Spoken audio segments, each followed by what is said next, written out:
Welcome back, everybody, to another episode of the Irish Breakdown podcast brought to you by our friends over at FanDuel. Happy Tuesday. Hope the weather is better where some of you guys are than it is, at least for me down in Indianapolis. Brian, I don't know how it's looking for you up there, but it's just cold and rainy down here, man. Yeah, So, probably about the same as what it is in Indianapolis. So, yeah, it's been a bit of an ugly day. I got Sadie's down here laying down here, sleeping downstairs. She's normally out by the back door, soaking in the sun. She's our outdoor. She likes to be outdoors. She likes to be in the sun. So the fact that she's downstairs in my office tells you everything about what it looks like outside today here in good old South Bend. We're in Granger, but it's the South Bend area. I get it. Buck's in here on the couch right in front of me, just hanging out. So we got the dogs, we got the friends, we got the audience in here today for another fun show. But today, folks, it is Tuesday. So we are going through what's at stake today. We're going to give a recap of Week 12 and how it just went for Notre Dame, talking about their previous opponents and how it went for them nationally. But, Brian, with, the regular season's coming to an end, Thanksgiving's next week, there's a lot of exciting things going on here. And I know that there's going to be some things that we're going to do here at Irish Breakdown that'll be a little bit different, a little bit modified than what we've done in previous weeks. Yeah, it's going to be a busy couple weeks, and obviously Thanksgiving is coming up, as you mentioned. Tonight we'll go live, or sometime between 8:30 and 8:45. We're going to basically, as soon as the college football playoff rankings are done, not the show, but the actual top 25 is out, we'll go live and we'll break it down. We'll talk about it'll be right here on Irish Breakdown. So just be the one show tonight. We'll go live, talk about obviously what it means for Notre Dame. We'll just talk about like the whole rankings. We'll discuss all of it. Tomorrow and Thursday are going to be normal shows, 1:00 shows. Trevor and I will go live. Tomorrow we'll do Keys to Victory, and we'll do a mailbag tomorrow. So no mailbag today. We will do one tomorrow after we do Keys to Victory.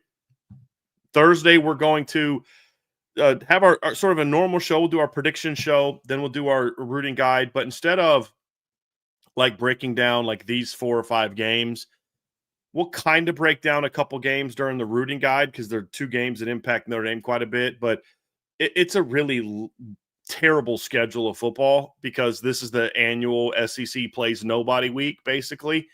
And then the Big Ten, that's pretty much the Big Ten every week. So it's just not a great slate of games. So we'll kind of more look at it from, the games are going to have the biggest impact on the playoffs for all teams. We'll kind of break down the conference championship races going into the final 2 games and things like that. So we'll still preview a bunch of games. We'll just take a little bit of a different angle on it. And then we'll have our post-game show on Saturday. Then next week, we'll obviously have the Upon Further Review that gets put on the podcast app, and then only the video part, and then obviously the breakdowns go up on the message board. So we'll have those. I do have the run game breakdown from the Notre Dame Pitt game, Trev. That was a fun video put together, man. And that's on the message board now for premium members only at boards.irishbreakdown.com.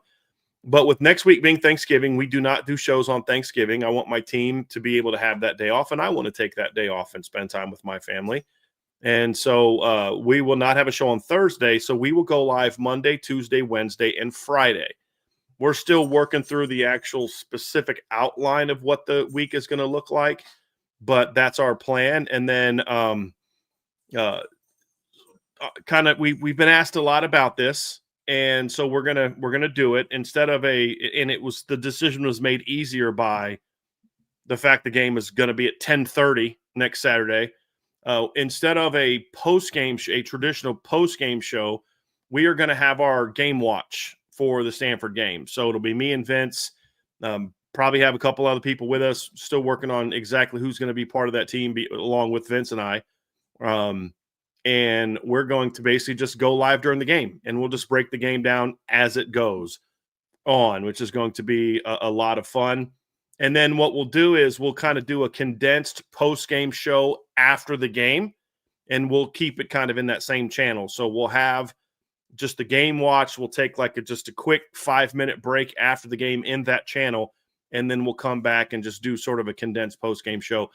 If the game goes the way that I think it's going to go, we may start the post-game show before we get to the post-game, just because of how late it is. So we'll have some fun with that. So, and then of course we'll be back that next week for like a normal set of shows, kind of recapping the regular season, and then previewing conference championship weekend, and we'll have a much better sense of where Notre Dame stands in the playoffs by that point in time too. So that will be our schedule here for the next couple of weeks. We're going to have a lot of fun with this. Well, I'm excited. I'm very excited to get to some of the things that we have going on here the next couple of weeks. But before we can kind of get to some of the stuff down the road, we got to attack some of the stuff on the docket for today, Brian. And where we're going to start is a recap of Week 12. And what we're going to talk about is one, obviously, we're going to talk about Notre Dame's 22-point dominant victory over Pitt. And then we are going to talk about Notre Dame's opponents and how they fared. And then we're going to talk about some games on the national level, all kind of affecting that playoff rooting guide that we go over every single Thursday. So where we're going to start is the Pitt show, or the Pitt game. And like I said, they beat Pitt on the road 37-15. They won by 22 points, which is really fantastic. Before the game kicked off, Notre Dame was favored by 12.5 points by our friends over at FanDuel. And Notre Dame covered that with ease. And it was looking like it was going to be a 28-point win up until the very final seconds of the game. We all know how that ended, but it was a really good win for Notre Dame. Like we talked about, it was going to be their last ranked win of the regular season, and hopefully the committee takes that into account tonight, Brian. I mean, I think they will. Look, how does that impact their ranking tonight? How does that impact their ranking the next couple of weeks? I don't know, but that was about as strong of a statement as you could make. I think Notre Dame and Georgia probably made the two loudest statements on Saturday. Alabama, obviously, I mean, they made a statement, and the statement is that maybe they're just not that good. Oklahoma kind of had a bit of a statement win, but it was also a game where they got – and I mean, if anyone that actually watched that game, the committee says that they watch games. I mean, Alabama outplayed them in every facet except the score. I mean, they got outgained 406 to 212 in that game, and it was really the turnover battle. Oklahoma's not that good either, and I think that became very clear.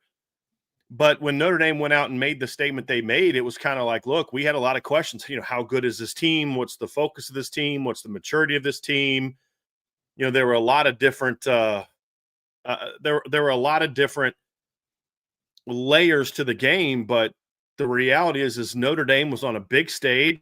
It's a top 25 matchup on the road, game day in town, and they went out there and absolutely handled business, Trevor, and won a game 37-15 that wasn't nearly as close as the final score dictated. I bet you a lot of people turned it off. It was still 30-9, 37-9.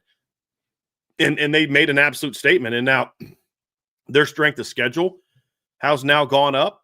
And as some other teams has gone down. If you look at the ESPN metrics, for example, Notre Dame's strength of schedule is now 14 spots higher than Miami's, for all the crying that Miami fans are doing about, their schedule and things like that. And this is your last chance to say, hey, them against a team that the committee ranked 2 times. Notre Dame absolutely dominated them in every facet of the game. Every facet of the game. Run game made plays, pass game made plays. And the committee has talked a lot about Notre Dame's defense, Trevor. I think the biggest statement that was made all weekend by any unit in college football, I'm not being hyperbolic, I believe this to be true. Nobody made a bigger statement as a unit than the Notre Dame defense against a Pitt offense that had been red hot. We'd heard a lot about Mason Heinschel, and that kid played his tail off, by the way. He battled. I should say he battled his tail off. That's probably a better way of saying how he performed. They absolutely overwhelmed the Pitt offense. Absolutely overwhelmed it to the point where their receivers wanted no part of anything contested whatsoever. They wanted no part of engaging with the Notre Dame secondary or linebackers in any way, shape, form, or fashion. It was Mason Heinschel, Desmond Reed against Notre Dame. That's basically what that game was. And Notre Dame made a major statement in that game, Trevor. Oh, yeah. The biggest takeaway is, like you said, it's the defensive performance. I mean, Pitt had under 200 total yards of offense before that final drive. I mean, that's insane. I mean, they ended with like 219. So it's not like up until the final drive. They didn't go way past that. Yeah. They didn't go past 200 till the last play of the game. Yeah. Because it was like a 20-something yard touchdown? So I And they think finished so. with They were like 219. right outside of the red zone. Yeah. Yeah. So they Yeah. didn't go I over mean, 200 till the last garbage play of the game. no, I mean, really, their only real touchdown of the day came on a pick six by Rasheem Biles. And even then, they still couldn't capitalize offensively because they went for two, and Adon Schuler returned that for 2 points. I mean, Was it a 4-point touchdown? pretty much. Basically, Yeah. you got 6 points and then they took 2 back. So it was Mhm. basically a 4-point touchdown. That didn't go well. No, I mean, it was an extremely dominant performance from this defense. And I talked about it last week going up into it. It was like, look, this secondary has yet to play a complete game. There have been facets of the secondary, but for all the talk that we did in the preseason about the potential ceiling of this secondary and what this group could look like, we got to see that on Saturday, and it was dominant, absolutely dominant. And that level of play has to remain moving forward. But that goes to show you, even as well as Notre Dame's defense played in the previous 5 games before Pitt, there was still another level for them to reach. And they reached it on Saturday against Pitt. And it was extremely dominant. Huge statement by the Notre Dame defense. And I think it needed to be made in this game, Trevor, because my concern coming into this game was, what if the Notre Dame defense doesn't play well against Pitt? What if they have an off day? Like the offense had against BC, and Pitt throws for a bunch of yards. And the game looks like USC. Notre Dame wins 35-24, 37-24, where they're clearly the better team. But the Pitt offense says, hey, this Notre Dame defense is not quite as good as maybe we thought it was in the previous games. They went and played Pitt, who's red hot, and look what Pitt did.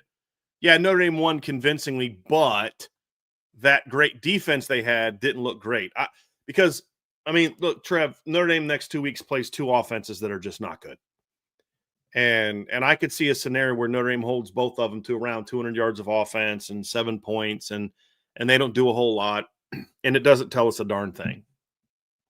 Doesn't tell the committee a darn thing, I should say, if you would have played poorly. But the fact that you played the way you did against Pitt right after what you did against Navy, and this is where you talk about Week 12 action, how it impacts Notre Dame.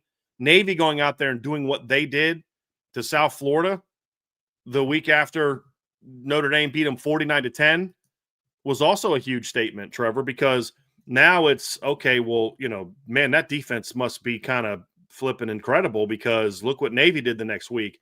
You say, well, yeah, I get it, but Blake Horvath played in the game. He didn't play against Notre Dame, and that's true, but Braxton Woodson also still rushed for 100 yards in that game and threw 2 passes, completed 2 passes for 103 yards. So, Braxton Woodson still played a bunch and had the game-clinching touchdown run.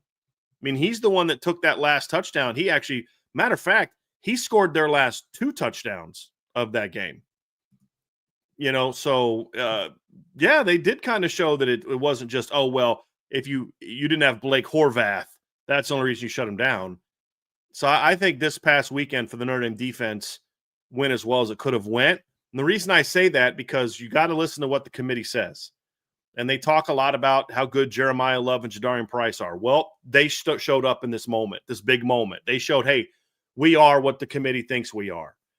But for the defense, an entire unit to step up and play the way they did against that kind of offense that the committee clearly thought high enough of to put in the top 25 because of their offense, to dominate the way that they dominated on all 3 levels, was a statement that's going to stick in people's minds these next couple weeks, because they're going to be like, well, yeah, they dominated those teams, but man, that we know that that's legit. Like, if they dominate Syracuse and Stanford, Trevor, defensively, you can't dismiss it now as, oh, they're a bad team. Yeah, they are a bad team.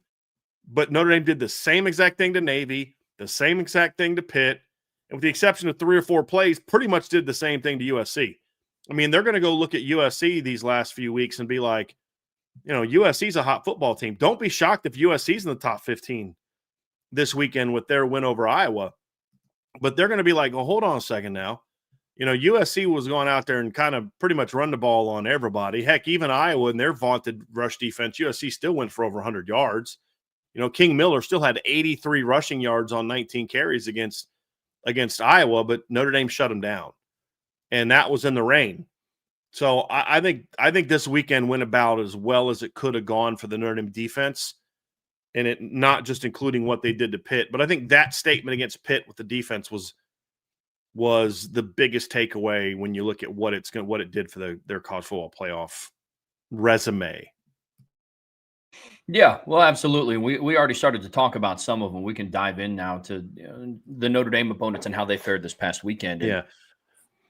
I did want to say one quick thing, Trev, just to kind of back up what I'm saying, because we like to do data here. But if you look at Notre Dame's defense, if you look at the Fermo efficiency index rankings, remember after week 3, game 3, we made a statement, and I was adamant, like, look, I don't think this team can become a top 10 defense. I just hope that they can become a top 25 defense. That's how poorly they were playing. But if you look at not just the national rankings, I mean, they are very clearly a top 25 defense right now. Notre Dame right now is 17th in college football in scoring defense, and they are 15th in college football in games against FBS teams. Notre Dame's defense right now is 29th in yards allowed per game, but they are 20th in yards per play. So, like, those are good numbers. But if you look at the Fermo efficiency index now, Trev, they are all the way up to number 5. And that was going into this past weekend's game. So actually, no, this weekend's game is now included in there. So they are number 5 in that. And then if you look at, like, the ESPN has their football power index thing, and then they have like their efficiencies and things like that. The Notre Dame defense has climbed all the way up to 13th on the whole for them. So you're seeing several metrics that are now showing them that they're a top 15, if not even better defense. And so it's really impressive when you consider during this stretch of games, they've played some really good offenses. And I think that's where I think people are starting to take notice. I mean, Notre Dame has played, Texas A&M this year, who's number 10 in FEI offense. Arkansas is number 13. Miami's 21, Navy's 28, NC State is 29. So, like, they've played some offenses that are pretty good this season and are recognized as pretty good, and they've been able to perform very well against them. And USC, by the way, their offense is number 4. So they've done all this against a schedule that's had a lot of good offenses. And so I think the statement they made this weekend was really, really impressive. Oh, I couldn't agree more. Defense absolutely showed out this past weekend, hoping they're going to be able to build on those and maintain those over the next 2 weeks. But let's talk about some of Notre Dame's opponents and how they fared in week 12. And we already talked about one of them. USC beat Iowa 26-21 inside of the Coliseum in a gross game. I mean, it was rainy, inclement weather conditions, but USC, again, I mean, twice in the last 3 games, they've found ways to win ugly, which is something that Lincoln Riley and USC haven't really been able to do since he got out to Los Angeles. And, they beat Nebraska and pulled that one out, and it was kind of ugly. And then they beat Iowa in a slugfest, and USC doesn't normally win those type of football games. So, again, another strong performance from USC, and that bodes really well for Notre Dame. It does. And look, you got to give USC credit, Trev. I mean, and you are. I'm saying, like, you as in, like, we as the fans have to give them credit because they're winning not by just going out there and outscoring people. They've won 2 of their last 3 games, and they scored 21 and 26 points in those games. They had to play gritty defense. They had to come from behind in the Nebraska and the Iowa win. So in their last 5 games, they've beaten Michigan, Nebraska, and Iowa, 3 teams that have been ranked at different times this season. And they obviously lost to Notre Dame in what so far is the closest, team a team has been to Notre Dame in their 8-game winning streak. That is the closest game that Notre Dame has played at this point in time. And I believe that they're the first team since Texas A&M to even have a lead over Notre Dame in the second half of a game. So, they're battling, and I think the committee is taking note of that because, our big thing, Trev, we've said for a long time is, USC, like they're all about offense. They're not tough. They're not physical. We even saw that a little bit in the Notre Dame game where Notre Dame just kind of beat them up in the trenches, and you're like, it kind of seems like same old USC. But Nebraska game, they had to battle. And the Northwestern game, they had to battle. And the Northwestern's a physical football team. And then obviously Iowa, mean, Trev, if you look at it, their last 3 games, and again, they haven't played like lights out offenses that are as good as Notre Dame's, but in their last 3 games against Nebraska, Northwestern, and Iowa, USC has held those opponents to 295.3 yards per game. And they're holding those teams to less than 20 points per game at 18.3. So their defense is starting to play better, and the committee has made very clear that they like balanced teams. And that's why I think the way that USC is winning actually is better than had they just gone out there and won 42-27 every week. You know what I mean? Like, okay, yeah, you can score a lot, but your defense still sucks. You kind of know their offense is good. You can look at their games against, Iowa and be like, yeah, the offense had a hard time really getting going because of the bad conditions. But, USC still outgained Iowa by 40 yards. They had more yards per play, and the conditions kept them. I mean, there's some drop throws and some clear weather-related plays in this game, but their defense went out and grinded. And the fact that they're playing a little bit more complete football right now and winning is huge for Notre Dame, because it was a recent game, Trevor, where you can look and say, hey, this is part of the how they're playing now matchup was the Notre Dame game. So you can't just say, well, yeah, that game happened back in September, and Notre Dame beat that team back on September 30th, but like that was a long time ago. Like this was, a few weeks ago. So I think that game was huge for Notre Dame when you talk about the rankings. And the other thing too is that knocks Iowa out of the top 25, most likely, which means that's one fewer good win for Oregon right now. And of course, USC's got one more huge one coming up this weekend. But yeah, the Trojans are playing well, and that certainly helped Notre Dame's resume. Yeah, absolutely. Can't put enough emphasis on the style of how they're winning as well. It's been really, really impressive, and I'll give Lincoln Riley his flowers for that. This team is playing with a little bit more of a culture than what they did last season. Probably a little bit addition by subtraction. DeAnton Lynn going into year 2, so it's been really impressive to see what they've done. Don't you think the fact that he's made a clear emphasis on trying to run the ball more has played a big role in this as well for both sides of the ball? Because if you're running the ball more in games, that means you're running the ball more in practice, which then allows your defense to face that more, to be prepared more, to play more physical football in practice. And I think that's been a big part of it. I mean, look, I'll give him credit for it, Trev. Like you mentioned, like that's something that I have said for years. The further he got away from Bob Stoops, then less and less he focused on running the football. Because what made his teams at Oklahoma so dangerous early on as their OC and then as the head coach is they could throw on you and run on you. I mean, they were a 200-plus yard per game rushing team as well. They're getting back to that a little bit more this year, and I think that's helped them become a more effective football team. I mean, they're averaging 190.8 yards per game, which, last year they're at 145.4. The year before that, they're at 134.6. Best they've ever done is 171.1 back in 2022 as part of the Pac-12. So the fact that they're doing that, and they're doing that with a redshirt freshman walk-on running back as their leading rusher, I think says a lot about like why they're better. He realized like, look, we can't keep doing this. We have to do something different. And props to him for figuring that out. And it's allowing his team to win games. They do not beat Nebraska last year, Trevor. They do not beat Iowa last year, Trev. There's no doubt in my mind they lose both of those games. And because why? Because that's what they did all year. People forget the only team that beat USC by more than one possession last year was Notre Dame. That was it. I mean, they lost to Michigan by 3, Minnesota by 7, Penn State by 3, Maryland by 1, Washington by 5, and Notre Dame by 14. I mean, this is how this game finished is exactly how the game would go for the first 3.5 quarters of last year. And not only that, but they had a lead in the fourth quarter of every single game except the Notre Dame game because they couldn't finish. And what this team is showing, they know how to finish. Even the Illinois game, to a degree, showed me a little something because they did come from behind and take a late lead.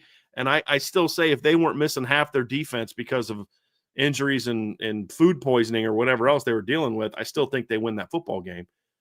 But put Michigan away in the second half, coming back on Nebraska, putting Northwestern away in the second half. Like it's and then, like I said, it helps Notre Dame a bunch. But I think their willingness to run the football has helped them become a team that's not as geared towards speed and finesse. That's helped them just all around.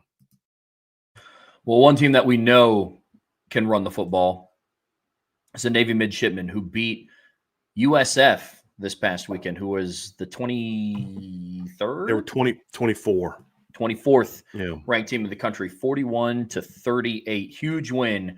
Definitely a resume booster for Notre Dame as well, especially because of the style of how that game went down as well. Yeah. Navy put up 41 points. I mean, and really jumped all over them. Until Blake Horvath went out, they were absolutely steamrolling South Florida in that game, Trev. I mean, it was a really impressive performance by Navy. I mean, it was 24. Let me pull up the box score real quick. But it was like, I think 24-9 early in the game, something like that. Let me pull this up here real quick. And let's see, it was 14-3 at the end of the first quarter. It was 24-9 at halftime. South Florida scored the only touchdown of the third quarter, and then in the fourth quarter, Navy went up 11. South Florida tied to make it a 3-point game, or scored to make it a 3-point game. And then Navy responds right back with a touchdown to make it a 10-point game. South Florida scores again to make it a 4-point game. Navy goes down and scores a touchdown to make it a 11-point game, and then South Florida scored with less than 2 minutes left to make it a 3-point game. So it wasn't even really as close as the final score showed. And Navy just ran all over South Florida in this game. And I tell you what, if it wasn't for just Bynum Brown just absolutely going off in this game, I said Byram Brown going off in this game. I mean, it was a one-man show for South Florida, Trevor. It was ridiculous. He threw for 327, rushed for 136, had a 60-yard touchdown run. He was impressive, but Navy also put up over 500 yards of offense. Alex Tezca did what he does against everybody not named Notre Dame. Eli Heidenreich did what he does against everybody not named Notre Dame. You know what I mean? And those two guys went off. He had 100 yards receiving. Tezca had 100 yards rushing. And then Horvath gets knocked out of the game in the second half, and Braxton Woodson comes in and rushes for 100 yards and a half against them as well and help put that game away. So major statement for them. Number one, it gets them back in the hunt for the final group, for the group of 5 playoff bid. I think they need help. I mean, they need South Florida to lose. They need, some other teams to lose. But the thing about it is it's not so much where they're ranked, Trevor. Like everybody keeps talking about, including us, like, or I should say not us, including me, where it's like, can they climb up to be the number 1 ranked group of 5 team? Well, they don't need to be the number 1 ranked group of 5 team. They just need to be the highest ranked group of 5 champion, meaning they could be ranked behind South Florida or North Texas in the top 25 rankings. But if they win the AAC and they're ranked ahead of JMU, then they're in. So that's going to be a really interesting thing. So it doesn't really matter where Navy is ranked in regard to anyone else in the AAC. What matters is what are the tiebreakers in the AAC, and we're going to talk about those on Thursday. Because right now, Navy is tied for first, and they don't play Tulane, and I'm not quite sure what the tiebreaker is there. East Carolina, they don't play East Carolina either, and then North Texas also has 1 loss. And if it comes down to Navy's got 1 loss and North Texas has 1 loss, then obviously North Texas, if they're battling for that final spot, then obviously North Texas would get in because they beat Navy. The other thing that I'm curious about is how does not playing Army till after the championship game impact their ability to be eligible to have a good enough record to get in? So I'm very, very fascinated to see kind of how that goes as well. So but for now, this was a big win for Navy that certainly helped Notre Dame's resume. Yeah, it sure was. Now, unfortunately, not everything that happened with Notre Dame's opponents this past weekend was good. NC State and Boise State both had some pretty bad losses. I guess NC State's probably the worst loss of the two. They lost to Miami 41-7, and then Boise State lost to San Diego State 17-7. So, I mean, it gives Miami a slightly better win against a common opponent. And now these next 2 weeks are going to be big in that regard, which we'll talk about here in a little bit later. But the Boise game, I'm very curious how the committee is going to evaluate Boise State. Because obviously with Boise State being 4-6, Trevor, that cheapens that win to some degree. Obviously, you want Boise State to be a better football team. They're still, tied for second in the Mountain West, but the 6-4, they've lost 2 straight games. But what I'm curious about is like how do they view it? With Boise just is a little banged up. You had Maddox Madsen miss last week's loss. He was back for this game. But I'm curious about that. But no matter how you view it, it's them losing has certainly hurt. How Notre Dame get that game is viewed. They've got to win one of their final 2 for them to guarantee that they remain a quality win. They have Colorado State and Utah State. Because as I've said, there's different types of wins. The committee looks at top 25 wins, and then there's quality wins, which are teams above 500. And right now they're 6-4, so they better get one of these done. And same thing with NC State, Trevor, is the loss last week, hurting NC State. They're now 5-5. They have 2 home games left that are very winnable, and you need them to win. And they have Florida State, North Carolina. The one thing you and I talked about last week, and the reason I wasn't overly optimistic that NC State was going to beat Miami is because they're a very different team away from home than they are at home. I mean, at home this year, they have literally beaten 3 top 25 teams this year. 2 top 25 teams this year. They beat Virginia early in the year at home, and they beat Georgia Tech at home convincingly by 12. So they also beat a really good East Carolina team that's currently 5-1 in the AAC at home. So I'm very curious how they do in their last 2 games against Florida State and North Carolina. They should win both. Where's that team psyche at for what happened to them this past week against Miami is going to be a big one, but we'll have more to say on that on Thursday. But yeah, that certainly didn't help. Neither one of those games helped Notre Dame much this past weekend. Arkansas losing at LSU, I don't think really had any impact on it. It's just Arkansas just keeps doing what they're doing. They lose every game they play really, really closely, very, very competitively, except for one. They're going to literally lose their last 10 games of the season because they still have to play at Texas and home against Missouri. They could maybe win one of those games, but I've never seen a team lose this many games by 1 possession. Like, it's even worse than USC last year because USC lost 5 games like that. Arkansas has lost 7 games like that, and there's still 2 games left in the regular season. So, but think about that, Trevor. Their losses, they lost to Ole Miss on the road by 6, Memphis on the road by 1, Tennessee on the road by 3, A&M at home by 3, Auburn at home by 9, Mississippi State at home by 3, LSU on the road by 1, and then, of course, there's the Notre Dame game that they lost by 43. Yeah. I mean, name of the game is just getting a stop. I mean, when you're a team like Arkansas, that's where you have to be, and they just can't come up with it, unfortunately. That defense is rough. They're not losing those games because of their offense. I'll tell you that right now. Yeah. Just not. But last game from Notre Dame's opponents that we are going to talk about, and it looked real bleak for a while, talking about Texas A&M being down 27 at half to South Carolina. But in the biggest comeback in their school's history, Texas A&M ended up winning 31-30 in a crazy comeback win. I am going to be extremely interested to see what the committee does with Georgia and Texas A&M. Yeah. Very interested. And I mean, yeah.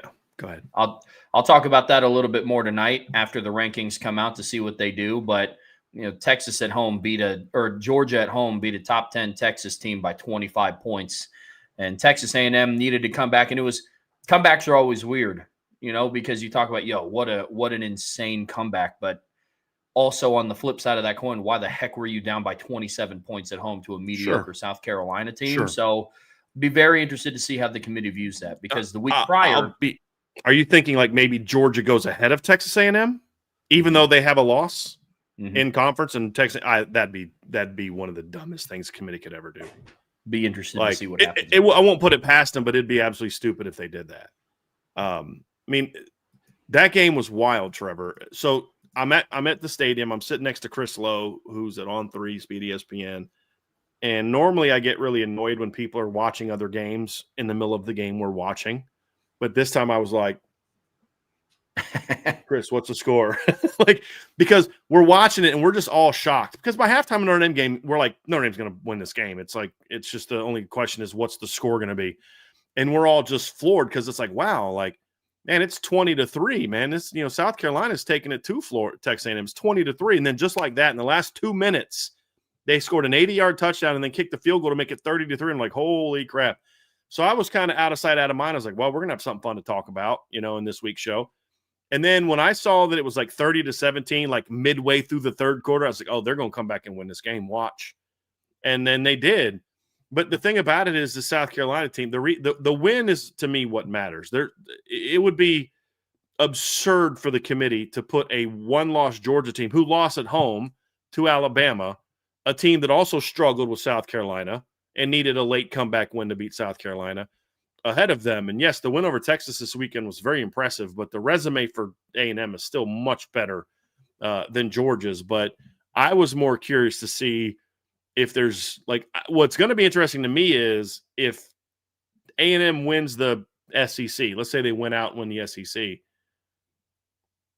do they go ahead of Ohio State if Ohio State loses to Indiana? Like, that's, you know what I mean? Because, like, did some separation get placed between A&M and the two Big Ten teams is what the way I was looking at it. I wasn't even thinking about whether or not they'd put a one-loss Georgia team ahead of them. I wasn't even thinking about that. So it'll be interesting to see. But if that happens, Trevor, then there's going to be some major fire, like people getting fired up in SEC country, and yeah, it's going to be very interesting to see how that plays out. But I do think A&M winning helps Notre Dame because you still have that great loss on your resume. So but yeah, that was not looking good for a while, Trevor. Like, I don't know that Shane Beamer can survive this. He may not get fired, but there's some losses that you just can't come back from.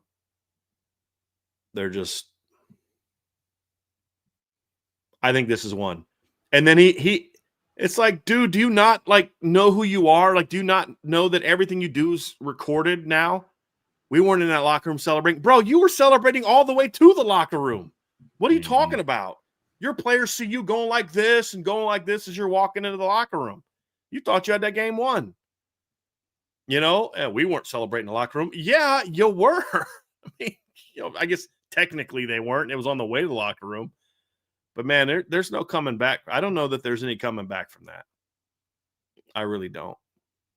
Yeah, that one's pretty bad. I mean, that compounded with him basically admitting that they allowed Jeremy Bernard to score on that final play in the Bama game. And then you follow that up with blowing a 27-point lead. It's a bad look. Yeah. It's a really bad look for Shane Beamer. They've had some ugly losses this year, Trev. I mean, you choke. They choked the Alabama game away, and they choked this game away. You got to give credit to those teams. But, they got dominated by Vanderbilt. Got dominated by a not very good LSU team. Ole Miss smacked them really good. Oklahoma smacked them at home. I mean, they've had multiple double-digit home losses.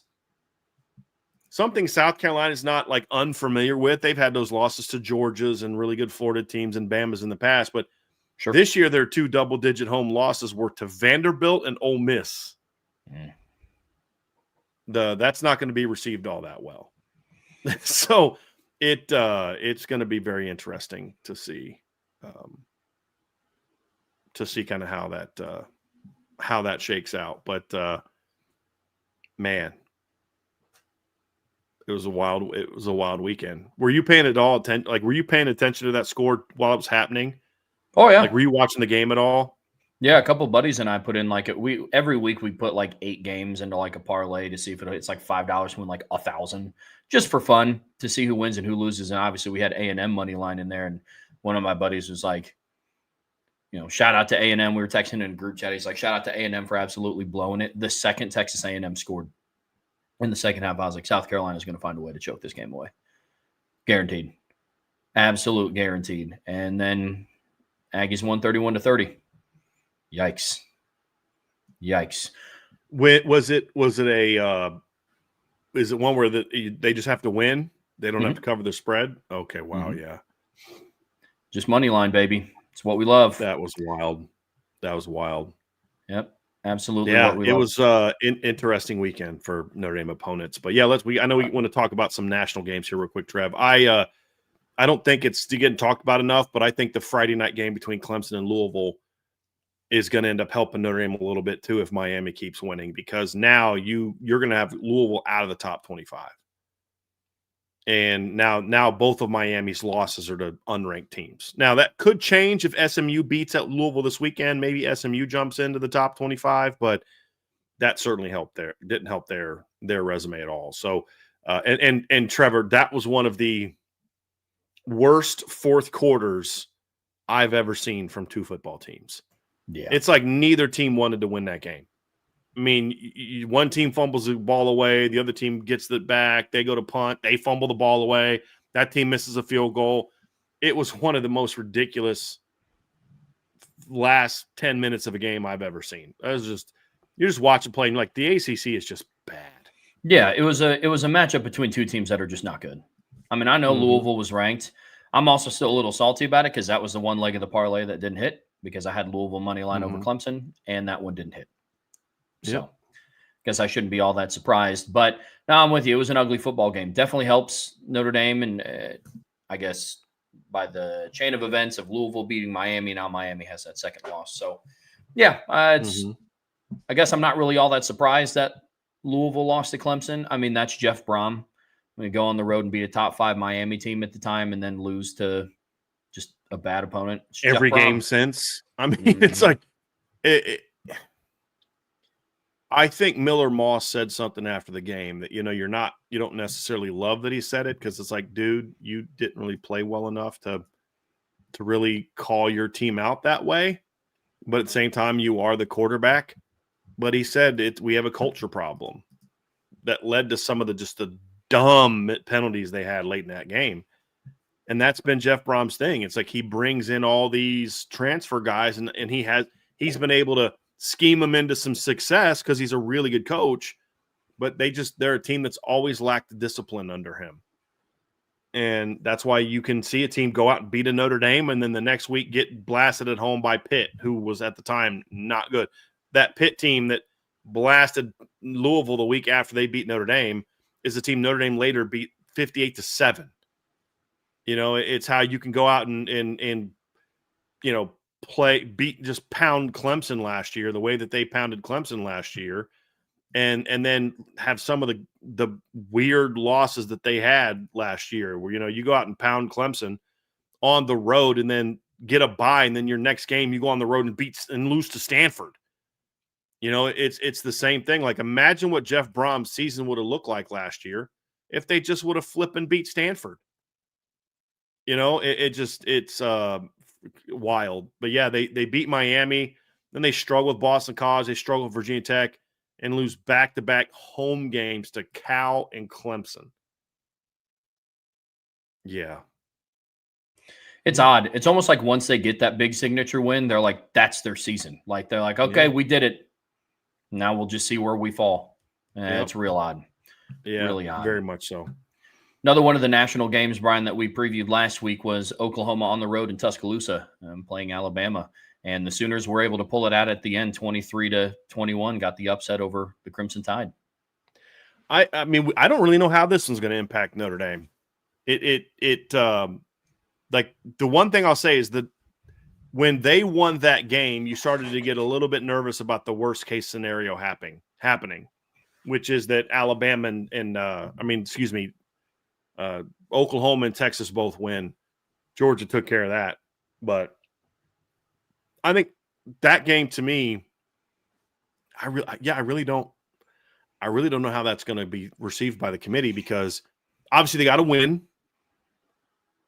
Oklahoma should be rewarded for getting a win, but how much of a win are you going to – how much of a boost are you going to give them? Because if you watch that game, Trevor, for me watching it, that was more about Alabama choking the game away than it was necessarily Oklahoma winning it.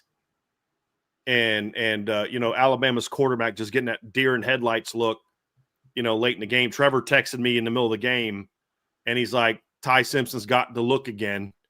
because it's the same look you had against Florida State, and it was the same look you had against South Carolina in that game before the defense and special teams kind of stepped up and helped them out there at the end. But they got outplayed in a lot of ways by Alabama. Almost got outgained by almost 200 yards. It's the turnovers was the key. So how does the committee view that? Do they give Oklahoma that big jump that puts them ahead of Notre Dame, but while also not penalizing Alabama all that much and keeping them ahead of Notre Dame, which could have Notre Dame 10th? That's my fear. I still think Notre Dame is in if they win their next 2 games, but it's like now you're 10 and your seeding is even lower, and it does get a little bit more shaky. Or does the committee say neither one of these teams are as good as Notre Dame and drop them down? Like, that's kind of where I'm at. I'm not saying what is going to happen. I'm anticipating them being 10th tonight, but I'm hearing a lot more talk from a lot of the computer people that have a pretty good track record of predicting this stuff that has Notre Dame 8. I even saw one that had Notre Dame 7, because basically they're saying the Oregon law, the Iowa loss to USC boosts Notre Dame's overall resume while dropping Oregon's resume enough to boost Notre Dame ahead of them. I'm not sure how I feel about that. I mean, Oregon does have a better record than Notre Dame, but Oregon now, as of tonight, will have 0 top 25 wins. They can change that next weekend when they beat USC. So at the end of the day, it doesn't matter. But, like if Notre Dame did leap Oregon, wouldn't Oregon have to beat USC by more convincingly than Notre Dame beat USC to then jump back in front of Notre Dame? So there's all those things. But, Trev, I had a pretty good idea of where Notre Dame was going to be ranked coming in. I said, you and I both said 10 to 12, but my prediction was 10. Felt good about 10. We felt pretty good about them being 9 last week. I'm anticipating 10, but it's what I think is going to happen versus what I know. I don't know where they're going to be ranked this weekend. I was confident they were going to be 9 last week. I was confident they're going to be 10 in the first one. I don't know where they're going to be ranked. So I'm preparing for the worst. But as I said, there's a lot of people that study the numbers and study the committee a lot more than I do that have said that they see Notre Dame potentially 8-9. I just have a hard time.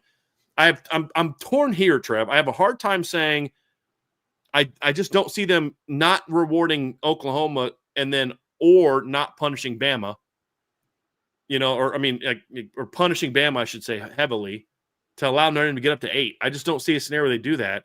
But at the same time, I also have a hard time with the notion of there being 5 SEC teams in the top 9, because it'd be A&M, Georgia, Ole Miss, Oklahoma, and Alabama. The SEC's not that good where they should have 5 of the top 8 teams or 9 teams. So it very fascinated to see how this one plays out tonight. But that Oklahoma win shook things up. But it's the way that they won that could potentially be the most beneficial to Notre Dame, because Alabama looked bad more so than Oklahoma looked good. Yeah. Not to take anything away from Oklahoma. They didn't choke the game away. Bama did. Does that make sense? Like, sometimes you watch a team lose and you're like, yeah, that team didn't necessarily get beat. They beat themselves. And that's how I felt. It's like how I felt about the A&M game. And I thought A&M played a whole lot better than Oklahoma did in this game. Thoughts, Trev? Yeah, I said this last week, and I'm going to say it again. People aren't ready to have this conversation. Quite a few people aren't ready to have this conversation. Alabama's offense is not what people have made it out to be. It just isn't. I mean, yeah, they have the big names. You got Jeremy Bernard and Ryan Williams and, Ty Simpson at quarterback, who people just refuse to admit that he's just not a Heisman caliber quarterback. Maybe they do now after the Oklahoma loss. You got, Kalen DeBoer calling plays with the help of Ryan Grubb. I get all that, but in their last couple outings, they scored 21 against Oklahoma. They have a good defense, but definitely a lot of missed opportunities. Texas scored more points than Alabama did against Oklahoma's defense, and Alabama got them at home.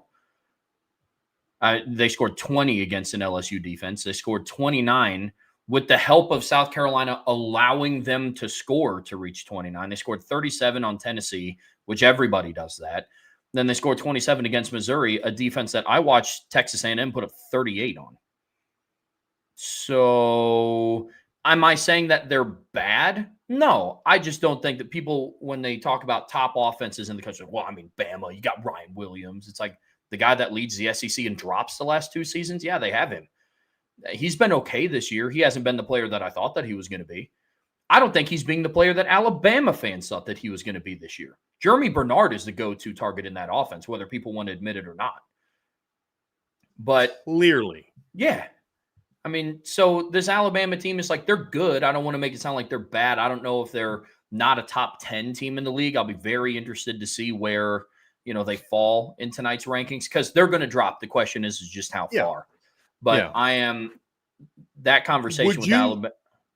If you were still doing if you were doing the playoff rankings, would you have Alabama in right now? Under the criteria, 5 highest ranked conference champs and all that, would you still have Alabama in? I'd probably have them at the cut line at 10th. Okay. Yeah. Yeah. Agree. Because there's still a lot of teams behind them that are equally flawed. Mm-hmm. Their resume is still better than Utah's. It's still better than BYU's. How's BYU there at 9-1? Because they haven't beat anybody.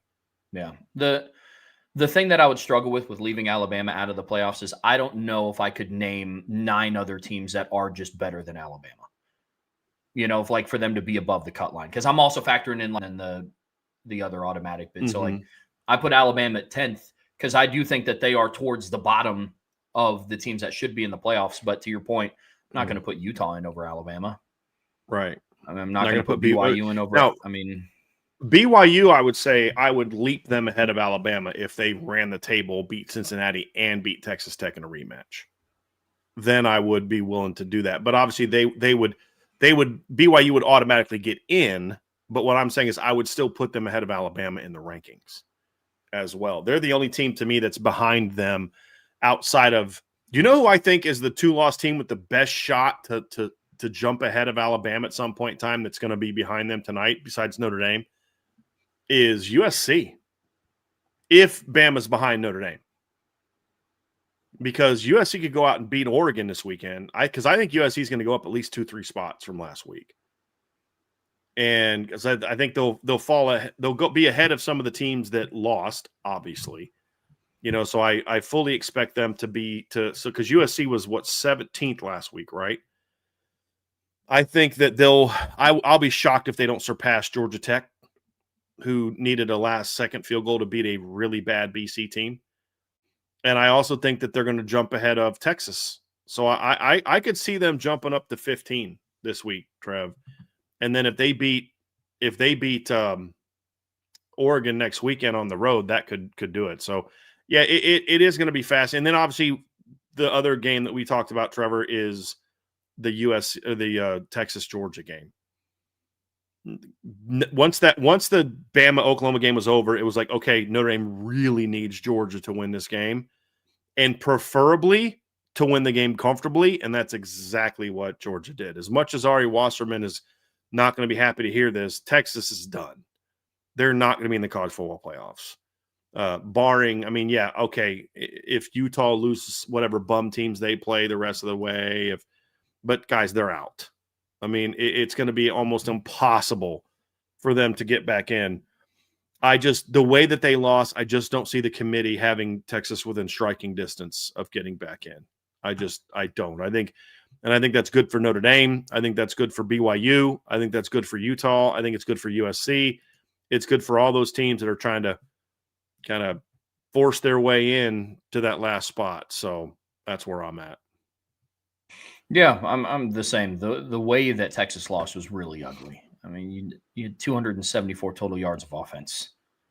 That's your leading rusher had 37 rush yards on only 9 carries. So it's not like he had 15 carries for 37 yards. He gave him the ball 9 times. I think Texas is done, and I think that they should be done. You can't confidently tell me that Texas could go into, not you personally, but nobody can tell me that Texas could go into the playoffs and compete. No. No. Maybe with the group Based of 5 kid that gets in, but yeah, exactly. Yeah. And I think that also really hurts Vanderbilt. Yeah. Because, a lot of the talk about Vanderbilt this year, nobody's talking about Vanderbilt being ranked because they've got all these great wins. It's look at their losses. They beat Missouri. Well, Missouri sucks. but they had a tough game against Texas and Alabama. This weekend was horrible for Vanderbilt's resume. Yeah, because the two teams that beat you that you were banking on, hey, we lost a pair of top 10 teams. They both got beat this weekend. One at home, the other got smoked on the road. Like that hurts their resume at all. Which again, I could see USC with a win over a ranked Iowa team saying, hey, why aren't we ranked now? We beat a top 20 team by 18 in Michigan. We lost to a top 10 team more competitively than you lost to your top 10 team because they lost to Alabama by, was it 16, and it wasn't that close. And we've actually beat a ranked team or two, depending on how the rankings fall tonight. So it was terrible for Vanderbilt's resume. Terrible. If the committee evaluates everything from top to bottom too, like takes the whole season into account, I will be interested to see what they do with some other teams. Like Ohio State's best win was against Texas, and it was at home. Texas was on the road for both the Ohio State and Georgia game. One team won by 25, the other one won by 7. Now, week 1 versus week 12, so that's definitely a conversation. But be interested to see what they do with Ohio State and Indiana now that they're in the same conference, are both undefeated. IU has one more win just because they played one more game. And IU now has the better win between the two, beating Oregon and Eugene. And so, and you could argue they had the better win before Texas lost too. So very interested to see what they do with that. And then I do think that could also play a factor in Bama not dropping too far, because Alabama did go into Athens and beat Georgia, and Georgia just beat Texas by 25. So the committee's criteria for everything that they measure is going to be really put to the test today. It really has been since Sunday. I'm very, very curious to see what they do tonight. Very curious. Yeah, because, I mean, you're looking at Indiana doesn't have a very good resume other than being undefeated. And I don't mean that as a slight at Indiana and Ohio State. You can't control. In their instances, in Ohio State's instance, I don't fault Ohio State for having a bad schedule. No. Like, they scheduled Texas in a non-conference game. They scheduled Ohio, who's one of the better MAC teams. It's not their fault that Washington's down, Penn State's down, a lot of teams are down. Texas is down.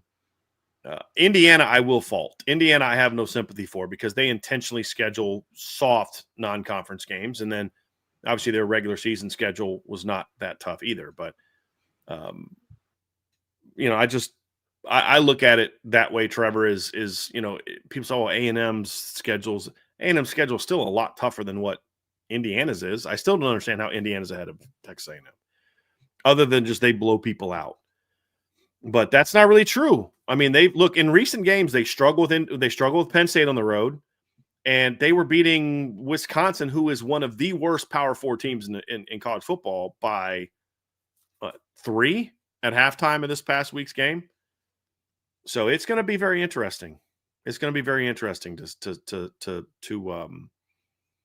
kind of see how that plays out, Trevor. I think you're absolutely right. We're going to learn so much about the committee. Before we move on to the next section, Trevor, I did have a couple super chats that I think are better to get in now at the end of this segment than to wait to the end of the show.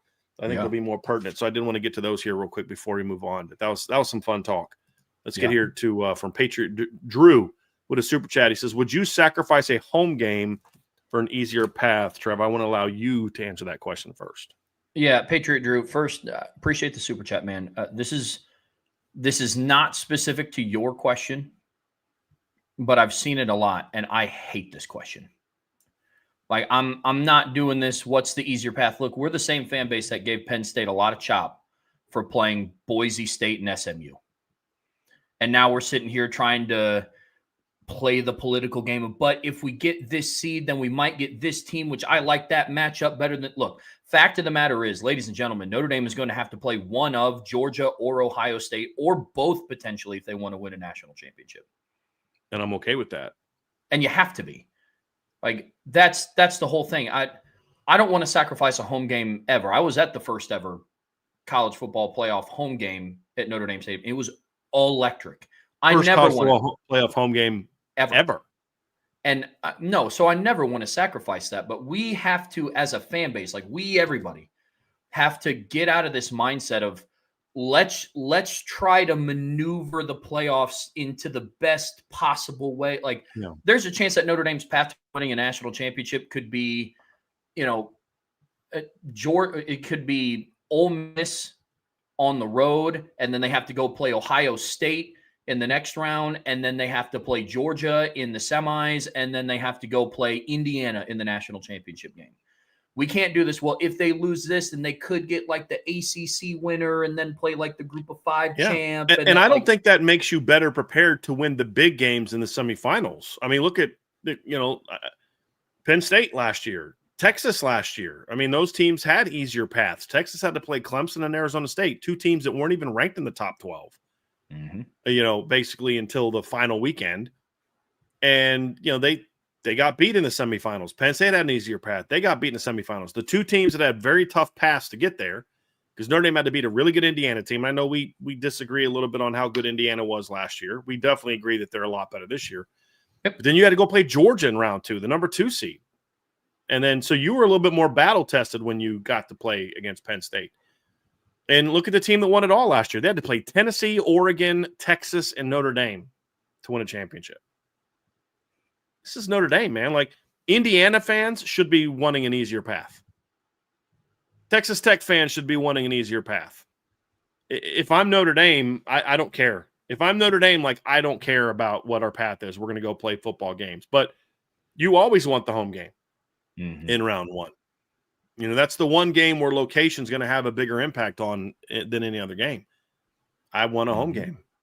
I think that's also less travel fatigue for players. Now, it's nice that there's more time off, but I would much rather our players be able to go climb in their own beds a few hours after that first playoff game is over than for them to have to get on a plane and fly again. So,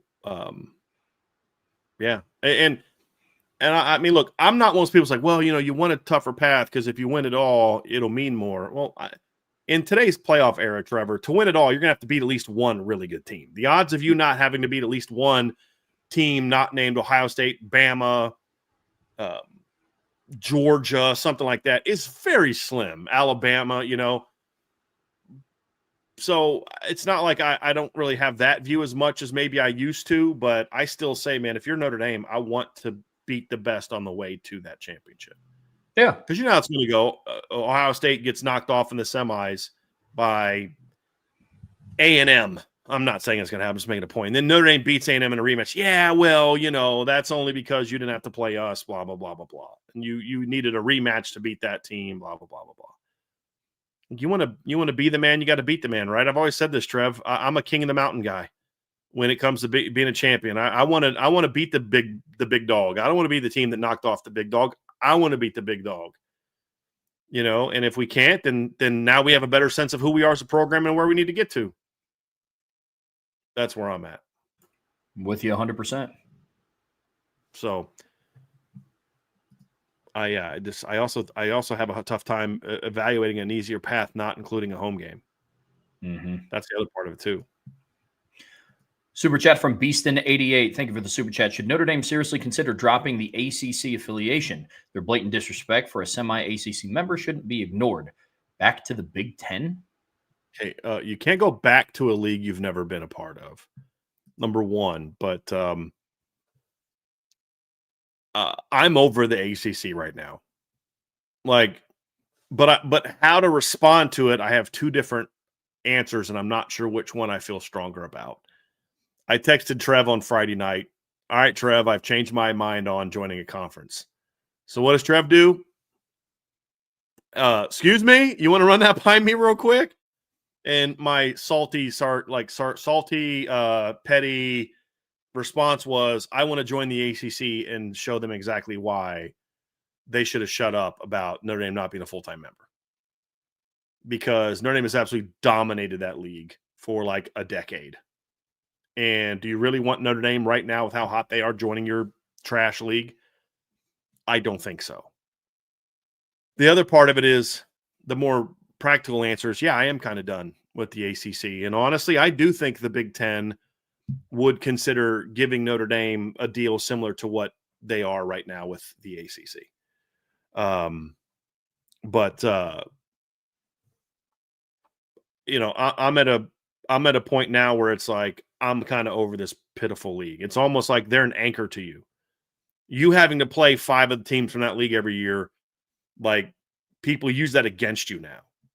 And yes, I love getting into the Mid-Atlantic, but you could schedule a game every year where you're playing one of Wake, Duke, North Carolina, NC State, somebody like that on the road every year. Virginia Tech. You can have plenty of those. So I'm at the point now where I'm done with the ACC. I am. Now, I'm not willing to sue them or to leave or anything like that because that's going to cost a lot of money. But I would let them know, like, when our contract is up, we're done. Because here's why I would do that if I was Notre Dame. Is you can't say, well, they're just going to screw you over. They're already doing that. They're already consistently screwing Notre Dame over. They canceled a game against Miami last year. They're canceling the Florida State game next year. Notre Dame says we want more of Miami and Florida State. So what does the ACC do? They take Florida State off the schedule. So why I would announce it like now, I would probably wait until I have an idea from the Big Ten that we could still, like that they'd have some willingness to work it out with us. And if the Big Ten doesn't want to do that, then I would just take all the other league sports to the Big East. I mean, like, again, if it's about non-football sports, you don't need an affiliation. You'll be able to put your schedule together just fine. There's a bunch of ACC teams that will still schedule you. It'll just be different. You can get Michigan State back on the schedule, Purdue back on the schedule regularly. Believe me, you won't have a hard time setting your schedule. And you've got Clemson for the next 12 years anyway on your schedule. The reason that I would say I would announce it within the next couple years is because I think you then undermine the ACC. And now ESPN's like, well, look, one of the crown jewels of why we even have you is so we can get Notre Dame games on. Now they're dropping you. They're going to go play Michigan State, which means Fox and CBS are going to get more of those games, and NBC are going to get more of those games. So now we're getting less of a footprint from Notre Dame. What's the whole reason to even have the ACC at that point in time? So you don't even have to get out of it to basically sabotage it and say, yeah, we're done. When our contract is up in 2036, I think it's 2036, we have no intention of staying in the ACC. And then basically sit back and watch the ACC implode. Because if the ACC is not a thing anymore, you don't got to worry about paying the money to get out of the contract. And if other schools leave, then now you have means to get out because you say the deal we agreed to is no longer a thing. Yeah, I was just about to say that's assuming the ACC is still a conference in the next 10 years. I mean, but by announcing it though, Trevor, what I'm saying is you play your part in trying to make. So far Notre Dame has been helping the ACC.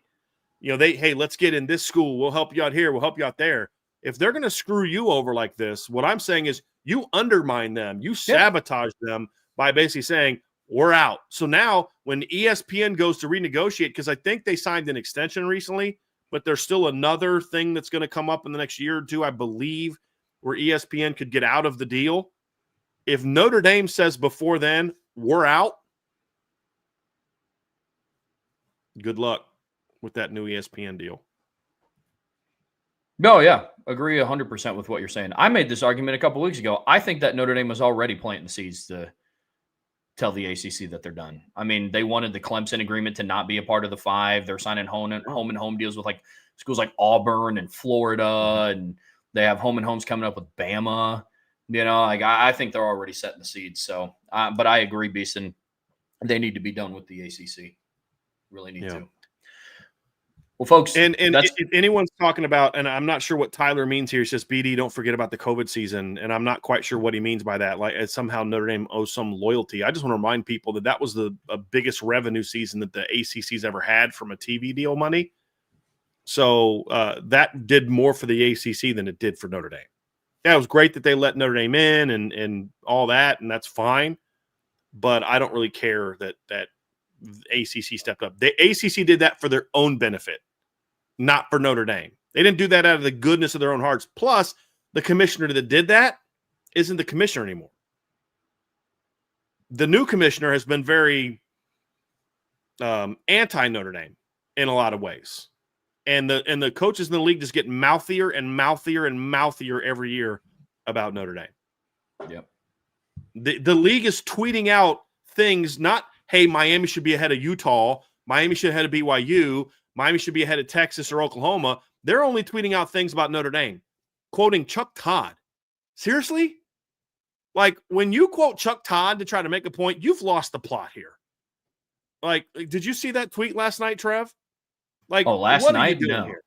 Yes, the ACC put out a tweet. I'm actually going to send it to you now.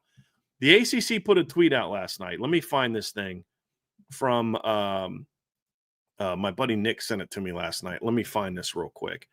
I saw this and I was like, you have got to be kidding me. They put something out where don't just take it from us here. I'm going to send this to you, Trev. You got to see this tweet. And it's a bunch of tweets from like Chris Felica, Andrea Adelson, Booger McFarland. Like when you're like Clay Travis, Chuck Todd, when you're trying to make your point by having Clay Travis, Booger McFarland, and Chuck Todd as people that are arguing on your behalf, then you really don't have a strong argument. You really don't have a strong argument. So when I saw that, I was like, it's bad enough the commissioner a week ago tried to take a shot at Notre Dame. Now the league Twitter page is doing that. It's like, guys, you have to leap Utah and other teams before you even worry about Notre Dame. You know, and so it's like, okay, all right, cool. Keep it up. Because at this point in time, I'm praying Miami gets into the playoff. I'm praying they get in at 10. And I'm praying that Notre Dame is 7. Or Miami gets in at 9 and Notre Dame is 8. And let's see you come up to South Bend in December and see how you feel about that. Okay, so be careful what you wish for. So yeah, I'm done with the ACC. That's the moral of the story. I'm completely done with that league. You can still play the teams from that league you want to play. I mean, they're going to need to play somebody when that league implodes here in a few years. They're going to need somebody to play. I mean, even if Miami gets in the playoffs, I would just want to watch you leave the state of Florida and beat somebody.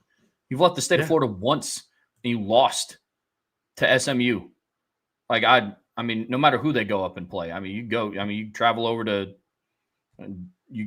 Georgia. Dude, no. Where's SMU ranked?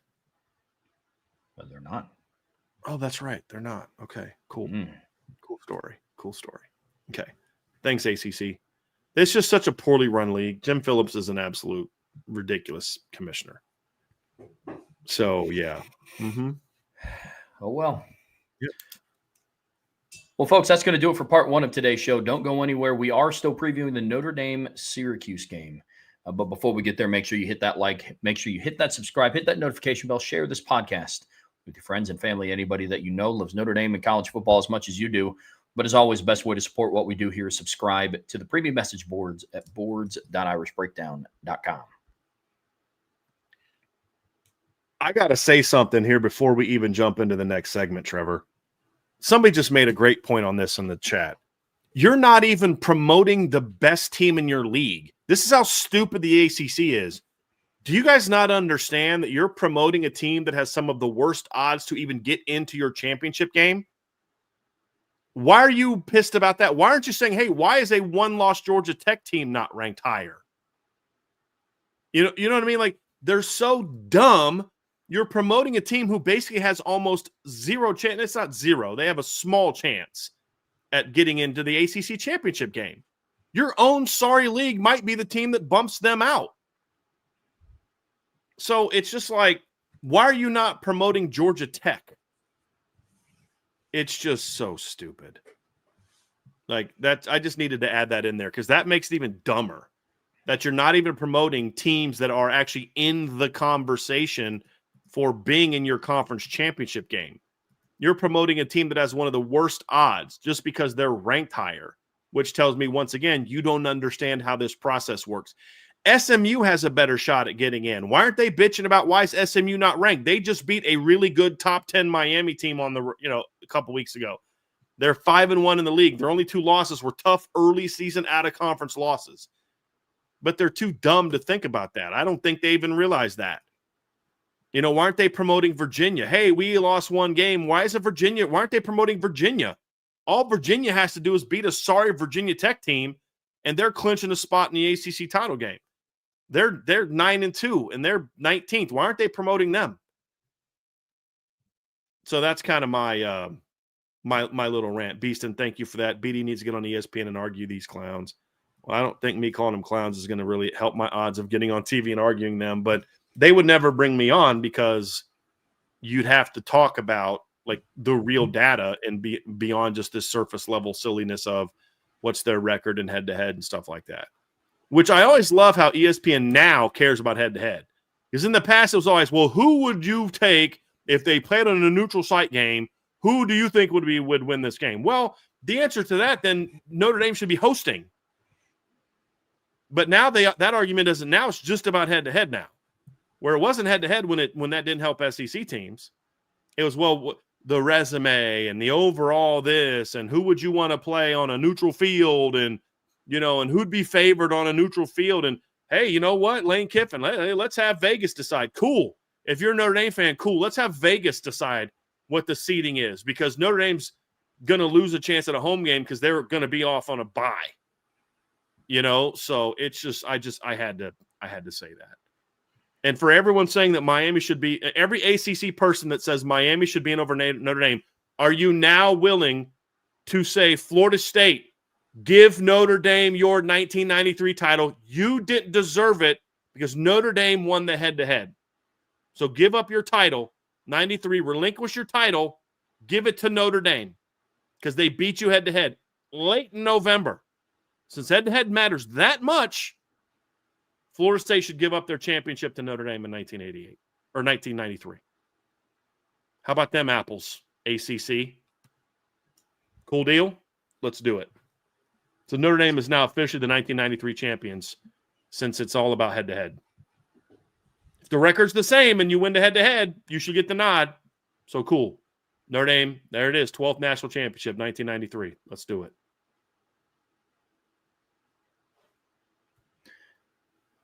Brian, in part two of today's show here on the Irish Breakdown podcast, brought to you by our friends over at FanDuel, we are talking about the Notre Dame-Syracuse matchup. More specifically, we're talking about what's at stake for this one. And when you have the conversation with it, look, Notre Dame can't impress the committee with who they beat in these next two games. Syracuse and Stanford are just not good. Stanford, we'll talk more about their season in part three of today's show, and we take an overview look at their program specifically. But look, they've lost 6 straight games. They have yet to score 20 points in any of those 6 losses. They're struggling right now. And Stanford, as we predicted them to be, is one of the worst teams in Division I, unfortunately for them. So you're not going to have any win notoriety for who you beat. It's been what we've been talking about all really since the bye. After they beat USC, it's the how. It's how you beat teams start to matter. And that's what's really, really at stake here for Notre Dame. When you talk about, big picture, what's at stake for this team? Yeah, that's kind of where it starts, Trev. These last 2 games are not about who you beat. They're how you beat them. It's really as simple as that.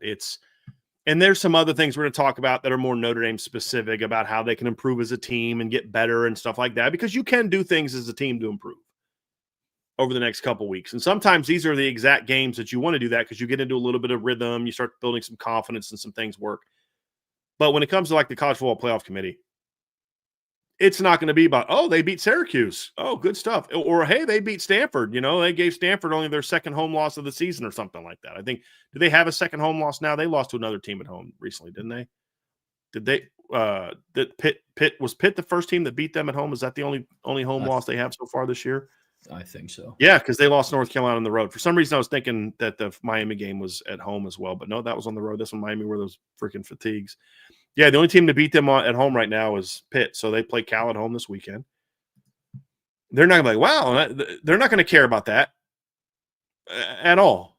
So who you play is really irrelevant. And look, we'll dive into Syracuse because the matchup matters and you need to understand your opponent and all that kind of stuff. But at the end of the day, the biggest thing with this football team right now, Trevor, is for Notre Dame is it's not about who you beat, it's how you beat them. And so when you talk about what's at stake for Notre Dame, this is another example for you to be able to go and show what your leadership is like. And I'm going to have some comments here in a second. I want to get your thoughts on this part first, but there's some, comparable opponents, things that kind of go into play here. But the big thing is for Notre Dame, what's at stake? It's how you beat these teams is going to tell us a lot about your team's maturity. How you come out early and play hard and really take it to that team is going to tell us a lot about where your focus is as a team, where your maturity is as a team. I think that's point number one before we even dive into some of these other things that we'll talk about as far as like how they need to win. What are your thoughts, Trev? Yeah, I mean, it's definitely going to be a test of where this team is actually at mentally. Because, look, they could sleepwalk through these two games and win by double digits. They could. But not all double-digit wins are created equally. They beat Boston College by double digits. Certainly didn't look like them beating Pitt by double digits. It just doesn't. I mean, their double-digit win over USC, although it was 10 points, and they beat Boston College by 15 points, the 10-point double-digit win looked a heck of a lot better than the 15-point double-digit win. They're not all created equal. And obviously level of opponent factors into that as well. But Notre Dame has two subpar opponents coming up on their schedule. And why are some people are, but people that really understand football and know ball, they don't really, throw up their hands and discuss that IU and Ohio State are ranked as high because like they haven't played anybody. It's because they've been beating the brakes out of people for the most part. Like you have some of your in there with the Penn State game. Every team has that over the course of a 12-game season. Every team has that. Exactly. But Notre Dame has to make sure that Boston College game gets further and further in the rearview mirror and becomes the outlier. That's what they have the opportunity to do against Syracuse and Stanford. Because I put Boston College on that same level of the Syracuses and Stanfords of the world. Maybe not from a pound for pound, like player for player, because I don't know if Syracuse or Stanford. Actually, I do know Syracuse or Stanford don't have a Lewis Bond. Like they don't. Yeah, Boston College has a better roster than those two teams, but they may not be a better team because Stanford beat Boston College by 10, I think. But they're better coach. Stanford's better coach team, 30-20, right? Wasn't it 30-20? Yeah. That was bad. But their roster's better. But to your point, though, Trevor, is what's the one thing that certain people are holding against Notre Dame? Well, you only beat BC by 15. So it's not just about, to your point, it's not just about winning. And then more practically too, Trev, is you are in competition against Miami. And these next 2 weeks, you're both going to be playing teams, including this past weekend, you're going to be playing similar teams. Obviously, this past weekend, NC State, Miami got a more impressive win over NC State than what Notre Dame has. So, I mean, that obviously matters. How that kind of plays out is going to factor in a little bit.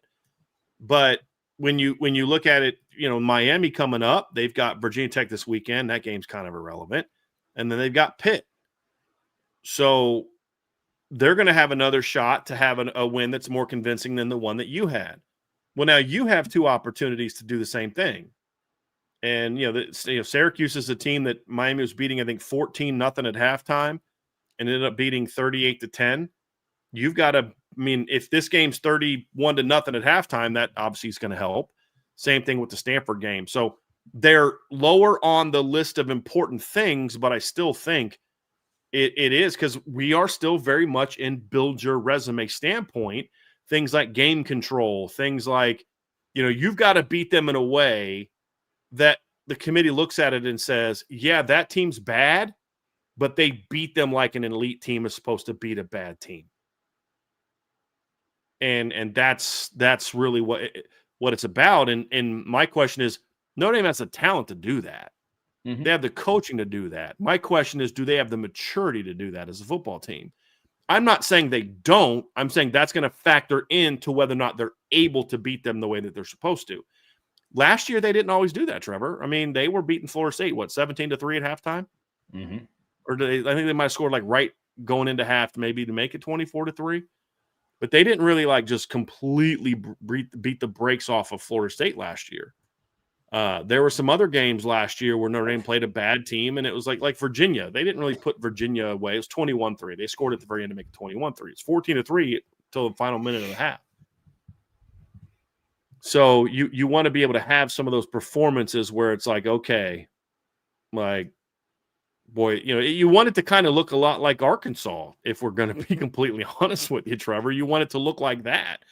Yeah, we beat, because like, isn't that something that right now I think the committee looks at, and that is a reason why Notre Dame is ranked where they are in the computer models, is because they're not just beating teams, but they're beating teams far more convincingly than most people beat teams. Yeah, Arkansas is 2-8; they suck. But if you added the point total of all 7 of their losses to anyone not named Notre Dame, it still isn't as much as Notre Dame, and I still think they're actually double digits behind Notre Dame. I'm actually going to add this up because they lost by 5 to Ole Miss, right? So, 6 to Ole Miss, 1 to Memphis, 3 to Tennessee, 3 to A&M, 9 to Auburn, 3 to Mississippi State, and 1 to LSU. Their other 7 losses are by 26 points. Their one loss to Notre Dame was by 43. It was actually 32 at halftime. Mm. So that's the thing is for me, it's like, okay, where's your leadership as a football team that says, hey, guys, it's not about Syracuse. This is about us and playing Notre Dame football. And I think that's where leadership comes into play. What we saw from the Notre Dame leadership the last 2 weeks, phenomenal. But those were against ranked teams. It's easier to get up for 2 rivalry games against ranked teams. This isn't a rivalry game, nor is it a very good football team. So where's your focus on this football team? I think it's going to tell us a lot about where this team is from a leadership standpoint. Yeah, and to your point, the last time we watched this team take on a significantly inferior opponent, the leadership on the team did not shine. They were sloppy. They were, I understand why they were John, because, Boston College was being Boston College. They were being a dirty team. But when you're that much better than a team, just let the scoreboard do the talking. I know that sounds super old-fashioned, but you, John, with players after the play is over isn't going to show them anything if you still only beat them by 15. Go hang 60, because this team is capable of doing it. They're capable of doing it against Boston College. They are capable of doing it against Syracuse and Stanford. Leadership is going to be huge, absolutely huge in this one. So I'm with you.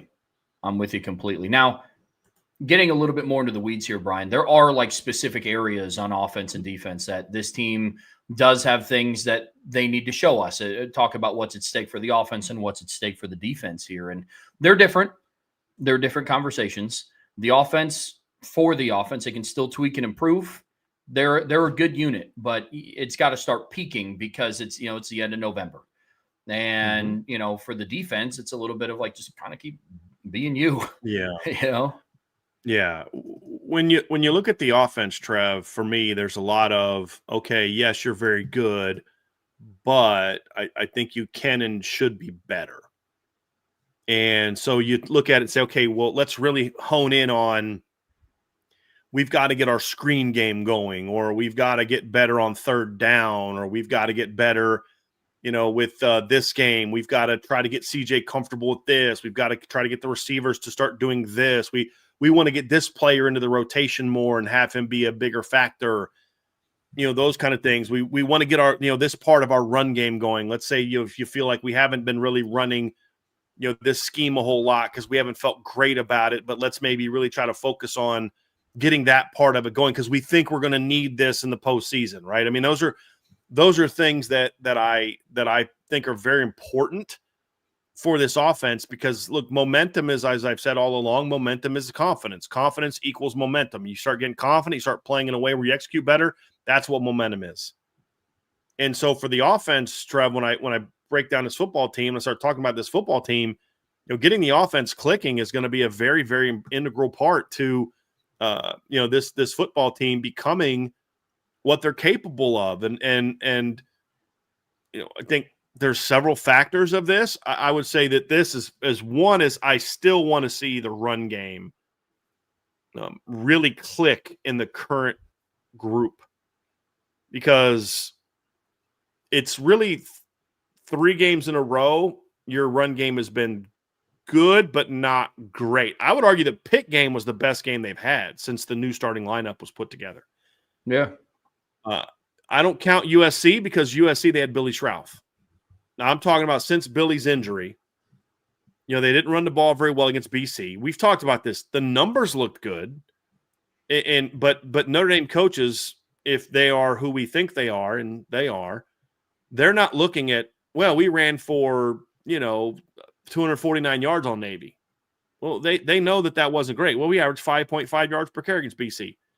They know that was fueled by a 94-yard touchdown run. It's, hey, we're not running the way that we think we should be running. We're not clicking the way we want to be clicking. Some of it is our dudes are just really good, but let's really get this thing going against two teams that aren't very good defending the run. At least Syracuse is not. So I think those are things you look at, Trev. First and foremost, run game is I'd like to, normally I'm like, hey, let's work on the pass game, but I'm like, I kind of am okay with the pass game to a certain degree. I mean, there's obviously things CJ can get better at and some things to work on, but I really want to see this run game come out and just take it to somebody and really just say, hey, I'm sorry to do this to you. And I mean, selfishly, this shouldn't matter for the team. This is more of me. But if you do that also, that could mean Jeremiah Love has a 150-yard first half type of thing, which, continues to allow him to be in the mix for some potential Heisman Trophy stuff. Because as much as I don't respect the award anymore for reasons that I've explained, the fact of the matter is it still is very impactful from a perception standpoint about who you are. And when you talk about as a football team, recruiting and things like that, you have a running back that's in the Heisman Trophy, not even win it, but just in the ceremony, you're going to get plenty of a benefit from that when you look at it from a recruiting standpoint. So that's a byproduct of the other factor. You know what I mean? Like, that's not the reason you go out there and run it, but I'm not going to act like it's not something that you look at and say, hey, that's not a little side benefit of it. That's not a little boost that comes from it. So that would be part of it too. But I think that just getting the run game really cooking would be good, because I think that's also part of the reason that CJ Carr is putting a lot of pressure on himself right now, is because there is the thought that we aren't running the football the way that we need to. I mean, you look at the Navy game, a lot of that action came from a couple big runs from Jeremiah, but then your third string running back came on and popped the 54-yard touchdown run at the end of the game. I mean, you know what I mean? Like, it wasn't even, your backup quarterback had a 13-yard scramble. Like, you as a starting offense didn't necessarily go out there and take it to Navy. You did Pitt, but not BC and not Navy. And that's I'd like to see that.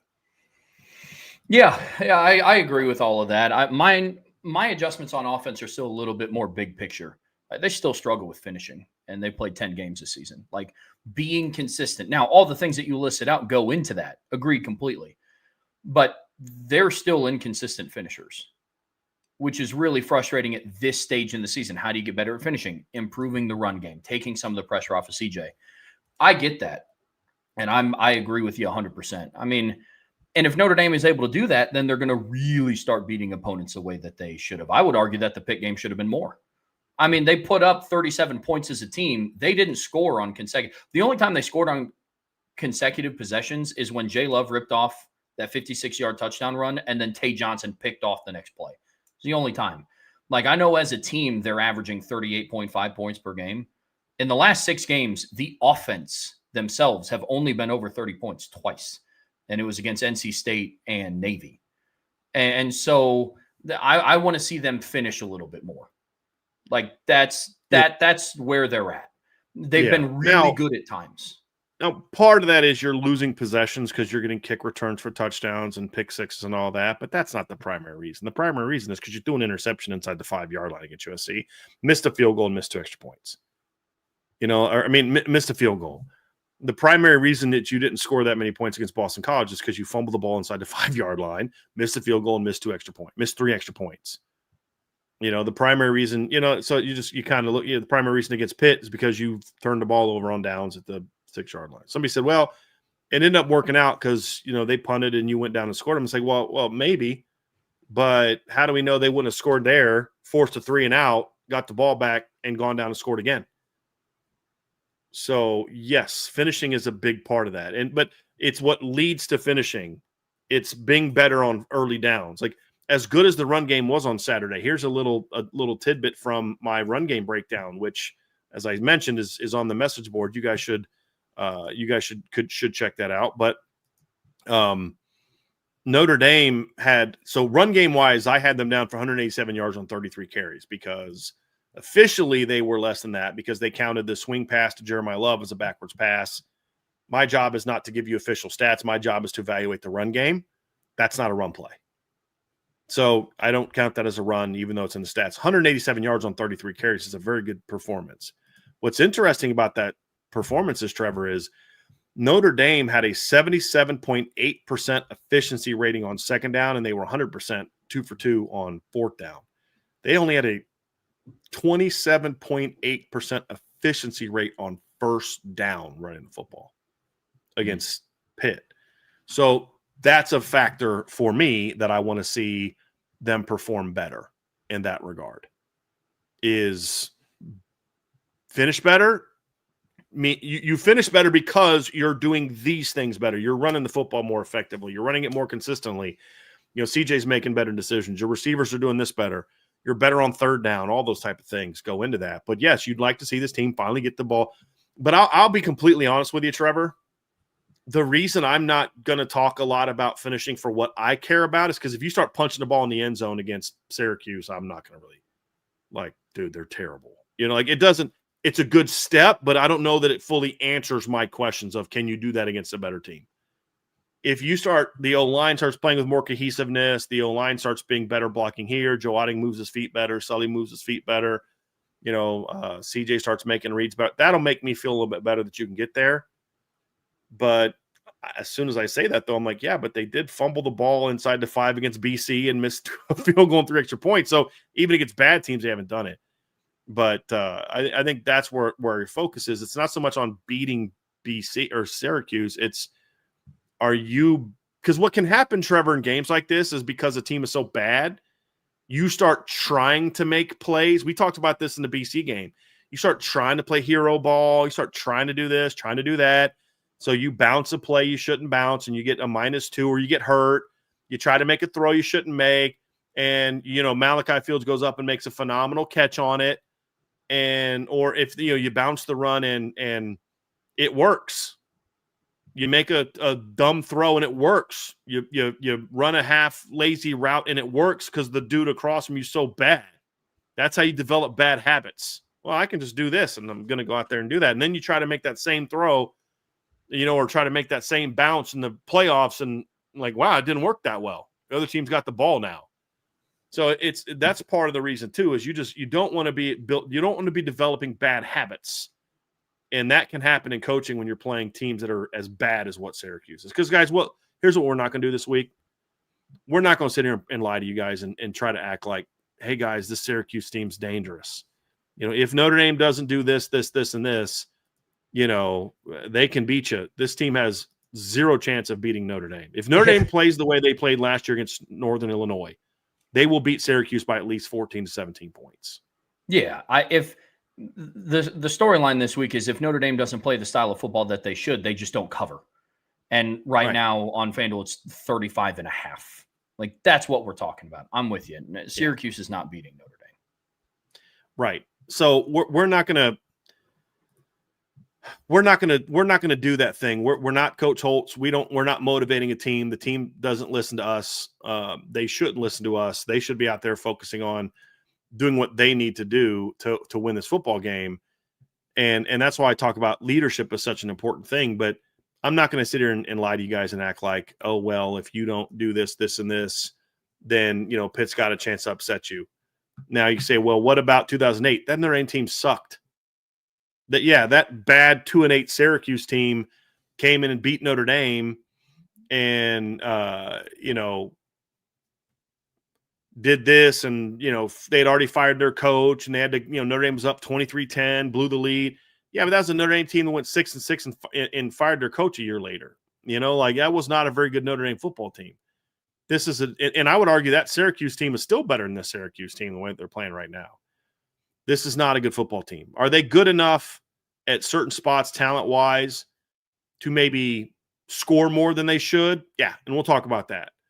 Are they good enough in a couple spots to maybe make you not have as impressive a victory? Yeah, they are, which is why Miami needed time to put them away. was only 14-0 at halftime, and Miami needed a pick six to do that. You know what I mean? But Miami played pretty terrible against Syracuse and beat them 38-10.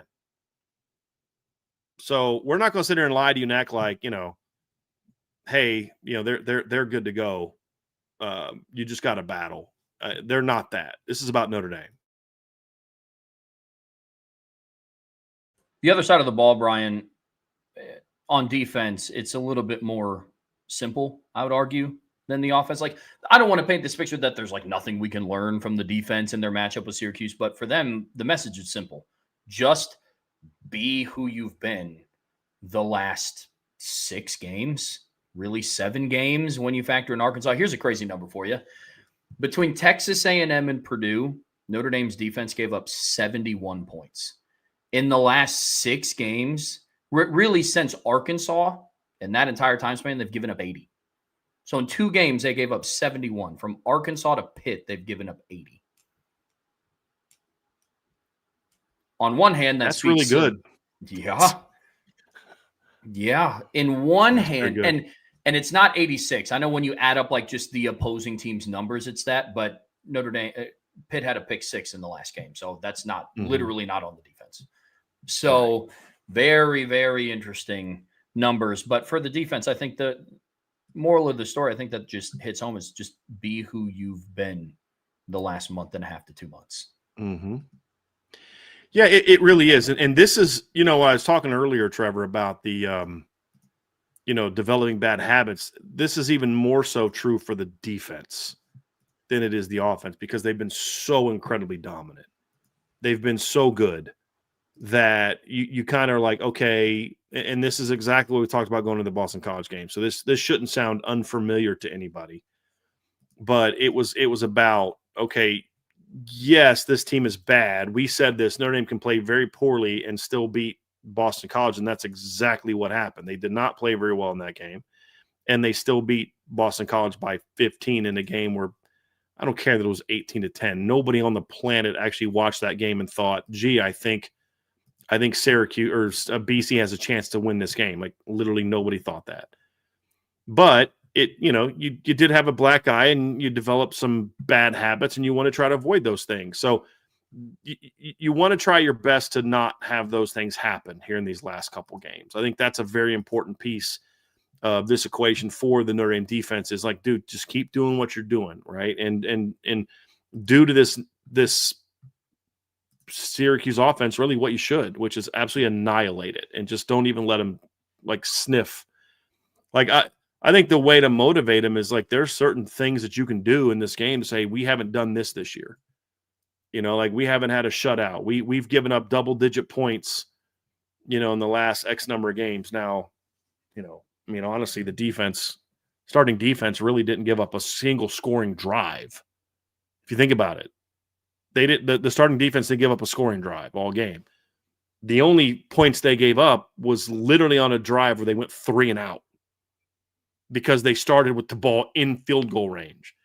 So maybe that's something that you do. So as a coach, it's about finding those things, Trev, that are like, okay, what can I use to motivate this football team? Because good coaches know, and this is why I think Marcus Freeman focuses so much on, we're focused on Notre Dame, because he knows that there's just some teams that you play that, look, we recruit smart kids at Notre Dame. That's what Marcus Freeman's saying to himself. We don't have idiots. And so we're not going to sit here and try to convince them that, hey guys, this Syracuse team is really good. And we got to be on our toes, because if we're not on our toes, this team can beat us. No, they're not stupid. So then what is your motivation for this game? What is the thing that you're using to get them to really be locked in on doing the job the way that they need to? You got to find something external.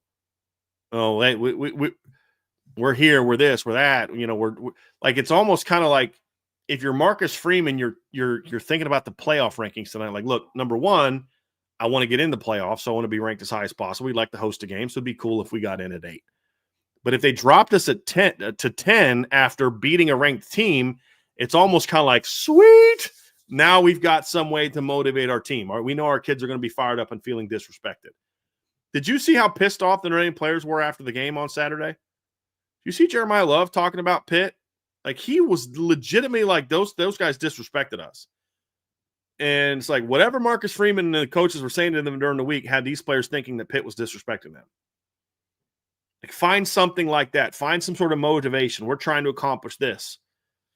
And in order to do that, we have to do this. And if you can do that, then I think you have a shot, Trevor, of getting this team to be locked in. And then, of course, it just comes down to leadership on defense, too. It's like, hey, guys, don't let up for a second. You know what I mean? Like, if I'm Drake Bowen and Don Schuler and Donovan Heinisch this week, I'm like, hey, guys, we're going to be miserable in practice this week. Like, we are going to not be fun. Like, we are not going to let up at all. We have to, number one, set the example. We have to be locked in. We have to go out there and play hard. We have to be the first ones in the film room, first ones in the weight room all week. They can't see any let up in us. And then you got to hold your players kind of feet to the fire, so to speak, to make sure that they understand, hey, guys, like, you know, there's no let up. This is about Notre Dame. And this is about us going out and doing what we know we can and need to do. And if they can do that, then I think this defense especially can come out and still play locked in football. Just overwhelming, because I just think the talent gap between these two teams right now, Trevor, is enormous. Yeah, the players on defense specifically in multiple press conferences, and I guarantee we'll hear it again tonight in the player coaches press conference. They talk about every yard, every first down, every point is personal to the defense. Well, if I'm Syracuse, I'm pretty pissed right now at Pat Narduzzi for doing what he did at the end of the Pitt game, saying, really, that's how you wanted the Notre Dame defense to lead the field? That was their final taste in their mouth of, okay, cool, thanks, bud. I appreciate you. Okay. Yeah. But in all seriousness, I think that another thing, sticking with the theme of what you're talking about here, is getting other players going. Like, not sacrificing scheme to, like, all right, we got to get Drake Bowen a pick, so we're going to line him up at corner. Like, nothing like that.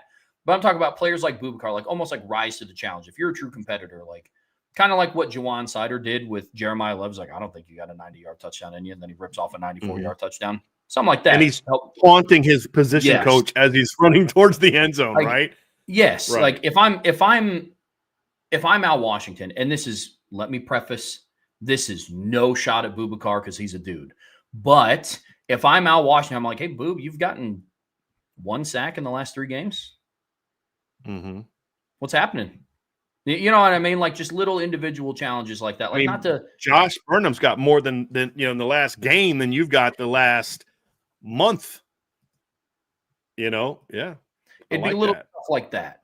Like, hey, Kingston, you're dropping back into coverage quite a bit, this season. You might have to again against Will Nixon, a player we'll talk about here in a little bit. It's like, I haven't gotten a pick in quite some time. Gotten your hands on a few. You gonna, so little things like that, I think, could go a long way in matchups like this, because we're going to preview Syracuse here in a second, and you guys will start to see some of the stuff that we're talking about. But you got to do stuff as a competitor to keep your competitive edge. And if we're going to talk about, Marcus Freeman talks all the time about Notre Dame can't beat Notre Dame. Notre Dame should also compete with Notre Dame. That's another way to keep that competitive edge, especially when your defense has been playing at this high of a level. So last one, Brian, that I know we wanted to talk about too. It's a real quick, special teams.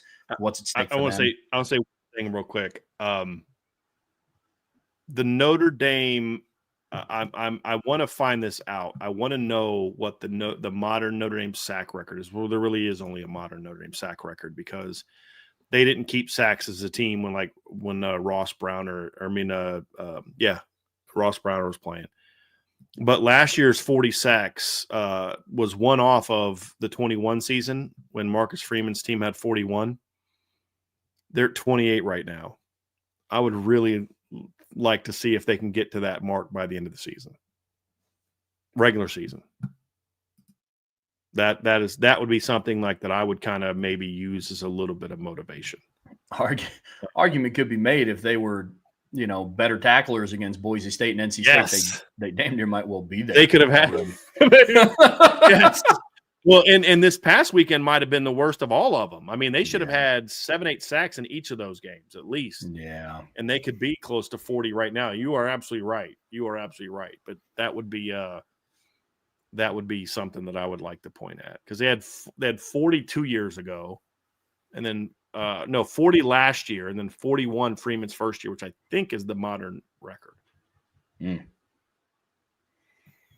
So they need 13 to tie in the next 2 games. It's not out of the realm of possibility that could happen in these next couple games, because when you look at as you said, we're going to get into this, but if you look at sacks per game, Syracuse right now ranks 125th, and Stanford ranks 132nd in sacks allowed in college football. So, yeah, good gravy.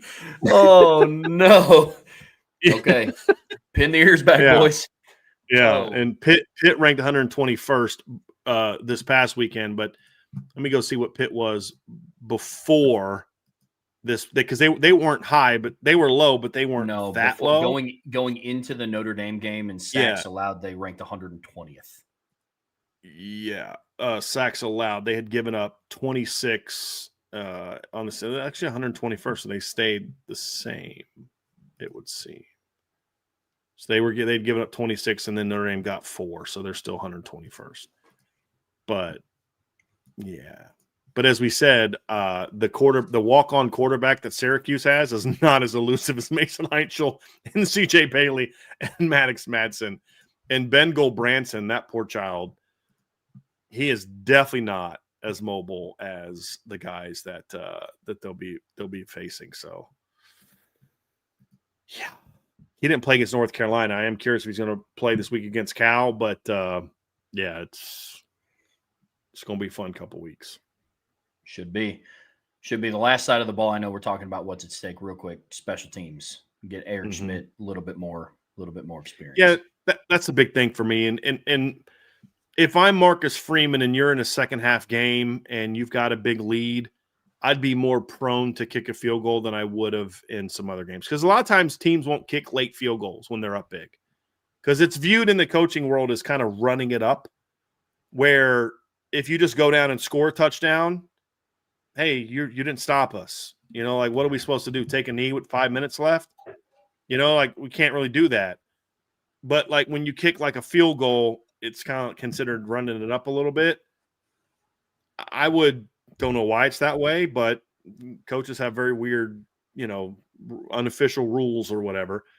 I would like to find some ways to get him some easy-ish field goal opportunities if I could. Now, when I say that, I'm not saying, like, hey, let's take a knee on third down so we can kick a field goal. What I mean is, if the situation arises and maybe I would otherwise go for it on fourth down, I would say maybe kick the field goal once the game is not really still tight. First drive of the game, 4th and 2 at the 31-yard line, I'm not going to have him kick a 48-yard field goal with the 0-0 football game. I'm going to go for it. If you're up 42-0 and it's late third quarter, I may have him try to kick a field goal. You know what I mean? And then I would avoid too tough of field goals. Like, his first field goal attempt won't be 52. You know what I mean? Of course, now that I say that, he's going to go drill a 52-yarder in the first half of the game on Saturday. But just, you really need to get that kid's confidence going. And having him feeling better about where he is going into the playoffs would certainly help everyone, especially him. Folks, that is going to do it for part 2 of today's show. Don't go anywhere. We're getting ready to talk about Syracuse and give an overview, kind of bird's eye view look at what their season has been up to this point. But before we get there, make sure you hit that like button. Make sure you are subscribed to this channel. Also, make sure you subscribe to the CFB Nation channel. Bill Bender and Bill Troche went live earlier this morning. Then Vince and I will be back later this week on Thursday night for this week's edition of the Spread Option. So going to want to make sure you are subscribed to both. Whatever streaming platform you listen to us on, we'd greatly appreciate a 5-star review. But as always, Brian talked about the film breakdown that he has up on the message board. I'm sure there's going to be more out later this week as well. Make sure you are a premium message board subscriber at boards.irishbreakdown.com. All right, Brian, to wrap up today's show here on the Irish Breakdown podcast brought to you by FanDuel, we're talking about the Syracuse Orange, which is Notre Dame's 11th opponent of the season. Now, this is Senior Day, and historically Notre Dame has done well inside of Notre Dame Stadium on Senior Day, especially since Marcus Freeman has came to town.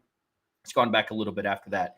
Kickoff is going to be at 3:30 p.m. You can watch it on NBC or stream it on Peacock. And right now, like I said earlier, Notre Dame is favored by 35.5 points, but the over-under is only set at 50.5 by our friends over at FanDuel. So this is a Syracuse team that they're kind of struggling. You know, I mean, this Notre Dame and Syracuse, they haven't played each other like a crazy amount. A ton, yeah. Yeah, the bulk of their matchups have came after 2000. But this is one, I believe, 12th matchup? Yeah, it's to be 12th meeting. Yeah, Notre Dame has an 8-3 all-time series lead here. Notre Dame has won the last 5. They've all been by double figures. The last time they played was in 2022. Game Notre Dame won 41-24 against a ranked Syracuse team, by the way. The last home game was actually the COVID year of 2020, which was also senior day. And Javon McKinley had a big day that day. Chris Tyree had a long touchdown run that day. I think like a 94-yard touchdown run, if you remember at the end of that game. So that was also the last home game was also another senior day. And the last time Syracuse beat Notre Dame was all the way back in 2008. If you guys remember that game, we were kind of talking about it a little bit earlier. It was not a fun season. No, that was a game that Manti Te'o visited, right? It was like snowing. They lost to Syracuse. Also senior day. And Syracuse had already fired their head coach, Greg Robinson, who decided he would coach the team out because if anybody knows Greg Robinson at all, you know he's a first-class guy. So he's like, yeah, I'm fired, but I'd like to see it through. And the players because everybody loved Greg Robinson. They just weren't winning. And that's why they made the move. But they let Coach Robinson finish the year. He's since passed away. As everyone knows, I love Greg Robinson, not just as a person, but he was the D coordinator on the Broncos back-to-back Super Bowl team. So he's always going to have a special place in my heart. But, come into Notre Dame Stadium, fall behind 23-10, and lose. They were throwing snowballs at the players. It was Manti Te'o's visit. He was so cold that he left the stadium he went inside, to watch the rest of the game. And everybody's like, you're not going to get Manti Te'o now. It ended up working out well, and you ended up still getting a Manti, but it was not a great day. But so not the first time that they've had a senior day against a Syracuse team who wasn't very good. Last time they won convincingly, but if you remember in that game, Trev, it was 45-21. Syracuse scored a touchdown late, but it was kind of like it's a little bit of a sloppy game. It was, Notre Dame was obviously in control. Didn't Javon McKinley have like 3 touchdowns that game? It was like 3-0 at the end of the first quarter. He dropped one that like got lost in the sun, hit him in the face. They didn't really move the ball a ton early, and then they kind of caught fire in the second quarter. It was 24-7 at halftime, and then they put them away in the second half. But it was like a little bit of a sloppy start to the game. Javon scored one of his touchdowns. He scored at the very end of the first half, or it was like I'm looking at the box score, 6 seconds left. And it was his second of what ended up being 3 touchdowns. And I was correct. Tyree put the game away with a 45-yard touchdown. And then you let them come back with an 80-yard touchdown on their next drive. So it was a dominant win, but it wasn't like what you'd expect from a team, that's that much better than Syracuse. And hopefully this game will be a little bit more convincing. But that Syracuse team was 1-9. So this is not the first time a really bad Syracuse team has come to Notre Dame. And won 1, lost 1. But to your point, Trev, this is not a rivalry that's super long. But it is one where you've now played over 10 times thanks to the ACC conference affiliation for Notre Dame, because as you mentioned, that all but 3 of the games have come in the 2000s, but this will be the 6th. We said this will be the 12th game. This will be the 6th time they've played since Notre Dame joined the ACC. So they played in 2014. Prior to the 2014 game, the last time they had played was the 08 season. Now, the 2014 game, if you remember, that's when Everett Golson set the consecutive completions record. Was in that game. He had over 20 straight completions in that game. And then obviously the 2016 game was a game where they had just fired Brian Van Gorder. And there was a lot of people thinking that they were going to lose to Syracuse because that Syracuse team in 2016 could score. And Equinemi St. Brown and Deshaun Kaiser let people know right away that, we're gonna destroy this football team offensively. Yeah, and I think let them score a bunch. Go ahead, Trev. That was a game where I think the over got covered in the first 9 minutes of the game. Yeah, I'm not gonna. I mean, it was crazy like that. It was ridiculous, absolutely ridiculous. If they do that. I hope that happens for Notre Dame anyway in the first half of this game. What was funny about that game too, I mean, I think CJ Sanders had a punt return for a touchdown that game, Trev, but yeah, the halftime score was 33-27 was the halftime score for a game that I would actually be very curious to go back and see if I could find what the spread was, and it was a relatively high over under anyway. It was like, I believe it was in the 50s. Because that Syracuse team could score. But yeah, it was 33-27 in the first half. And Syracuse scored at the end of the half with like 30 seconds left to make it 33-27 because Notre Dame just kind of let them come back in. Eric Dungy was the quarterback on that team. First play of the game, they go over the top, or they go right over the middle, deep over the middle. Equanimous catches it and outruns the defense for a touchdown. It was ugly. And then I think – go ahead. The over-under was 51.5. I found it. Yeah. Yeah, so that was covered in the first half. Yeah. And then they scored a touchdown on their very next drive. And then Notre Dame ran the 2-point conversion back. You remember that? And then Notre Dame's next possession, Equanimous, that's when he hit a deep ball to Equanimous.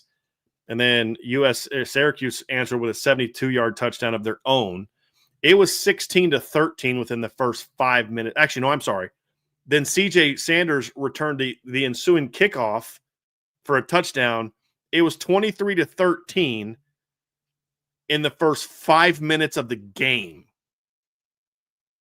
Like that was an insane game. I was at that game, Trev. That was an absolutely nuts game. And Notre Dame did. I think Notre Dame. They scored once in the second quarter, or twice. They got 10 points second quarter. So the history between these two teams has been a little bit interesting. And Syracuse actually, at one point in time, when Syracuse beat Notre Dame in 2008, the series was tied. The Notre Dame won the first two in 1914 and 1961. Then Syracuse won in 63, and then in 2003. Remember that game? And that's with Justin Tuck was on that Notre Dame football team. It was Ty's team. They went out to Syracuse. And Notre Dame won in 05 under Charlie, and then lost in 08 under Charlie. So it was 3-3. And then Notre Dame has won the last 5. Yeah. And they've won those games by 16, 17, 33, 24, and 17. And the most impressive win they had was over the best Syracuse team they played. Yeah, in 18. Like the 36-3 win in 18 was their most convincing by a point margin that they had.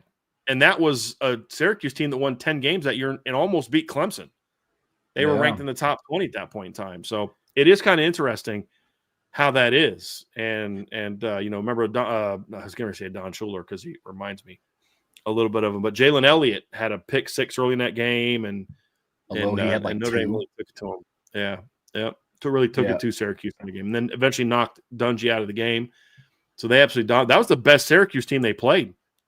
Was the one they dominated in 2018, which look, sometimes it's easier to motivate. A lot of times it's easier to motivate your team when they play a good team than it is when they play a really bad team. Yeah. Oh, great. I think that 05 game was also a senior day game, if I remember. Mm-hmm. I mean, so like a third of their rivalry games, or a third of their games have been on senior day. I think you're right on that, Trev. I'm going to pull that up. I think you're actually correct. I do believe that was their last game because it was Army in 06. Yeah. It was the week before they played Stanford at Stanford, which also is a great game. But yeah, that was also senior day. So they've played. So, 2020 was senior day. 2008 was senior day. 2005 was senior day. And then I don't believe it was. They played November in 2061, so I don't believe that one was that way. But so what would it be? Your last 4 home games? I mean, including this one, it would be. Let's see, 1, 2, 3. This will be your 4th straight game at home against them where it's senior day. Actually, I don't know if they did senior day back then. But the November 18th game in 1961 was Notre Dame's last home game of the season. They played 2 games on the road after that. So they played Iowa and Duke on the road. And they beat a number 10 Syracuse team that day. Yeah. Well, their schedule that year was Oklahoma, Purdue, USC, Michigan State, Northwestern, Navy, Pitt, Syracuse, Iowa, and Duke. And they lost to number 1 Michigan State, lost to Northwestern at home, lost to Navy at home, lost at Iowa, lost at Duke, but beat USC that year, and then beat number 10 Syracuse that year as well. So USC wasn't very good that year, but that was a Joe Kaharick team. This was in between Era and Frank Leahy, that dark time in between Era and Frank Leahy. So, but yeah, so they've played. I think I think every home game they've played against Syracuse is the last home game of the regular season. That's an interesting little tidbit, Trev, to add to this the mix of this matchup with Syracuse. Well, let's talk about Syracuse a little bit then, Brian. I mean, obviously it's Notre Dame senior day, and this team unfortunately has struggled. I mean, they started off well. I mean, after dropping their season opener on a neutral site to Tennessee, they beat and UConn. They battled that game, Trev. They did. They competed against Tennessee. They got out talented, but they battled. They did. And I mean, I know they caught some flack for it at the time, from myself included, going into overtime with UConn. That looks a lot more impressive now that UConn's sitting at 8-3 on the season. And then they demolished Colgate 66-24. And then they picked up that huge win on the road against Clemson 34-21 in a game that wasn't even that close. I mean, Syracuse dominated that from the stretch. But, you know, as you guys are about to see, unfortunately from there, it was downhill once Steve Angeli got hurt. You really saw how much Angeli meant to that team, especially on offense, because they've now lost 6 straight games and have not scored over 20 points in any of those games. It's been rough. And he got hurt against Clemson, correct? Yes. If I remember, yes. In like the end of the third. Yeah, and they were up, I think, 34-14 at the time. Yeah. So it's been bad. I mean, the very next week, Duke annihilates them. I mean, they haven't even got to 20 points yet so far this season, Trev. I mean, that's the scary thing, is they haven't even gotten to 20 points. Their highest output point total so far since Steve got hurt is 18 points against SMU, and they scored 15 points in the fourth quarter to get to those 18 points. So their offense just absolutely fell off a cliff. And there's a lot of reasons why. But a lot of it is related to the fact that Steve was cooking at that point in time. But he's not the only injury they had either. They've had a lot of injuries since then. But I mean, the first 4 games, they passed for 274, 416, 417, and then 279. And since then, they went for 229, 279, and so like kind of still close, but they were at 6.2 and 6.2 yards per attempt, which is way low. Since then, they've gone for 136, 224, 39, and 124. And Steve in his first 4 games threw the offense threw 12 touchdown passes. Steve had 6 of them, but they threw 12 touchdown passes in the first 4 games. Since that time, they've thrown 5 touchdown passes and 9 interceptions in the 6 games since Steve got hurt. So this team is absolutely falling apart. And a big part of that's injuries. I mean, Trev, we were looking at the injury report from their most recent conference games. It's a long list of guys that were key figures on this football team. And they are a very wounded football team. Very wounded football team. Yeah. I mean, I just went and looked because we were talking about, you know, how many points they've scored. They haven't gotten over 18 in their 6 losses. Right now on FanDuel, their over-under point total against Notre Dame is 6.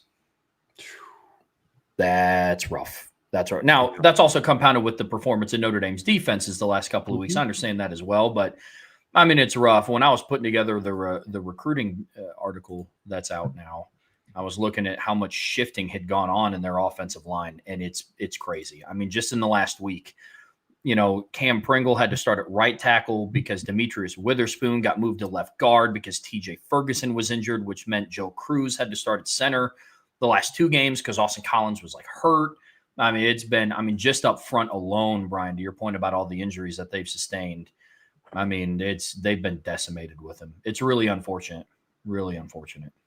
Well, I mean, it got so bad that literally Fran Brown made a bunch of staff changes right in the middle of the season.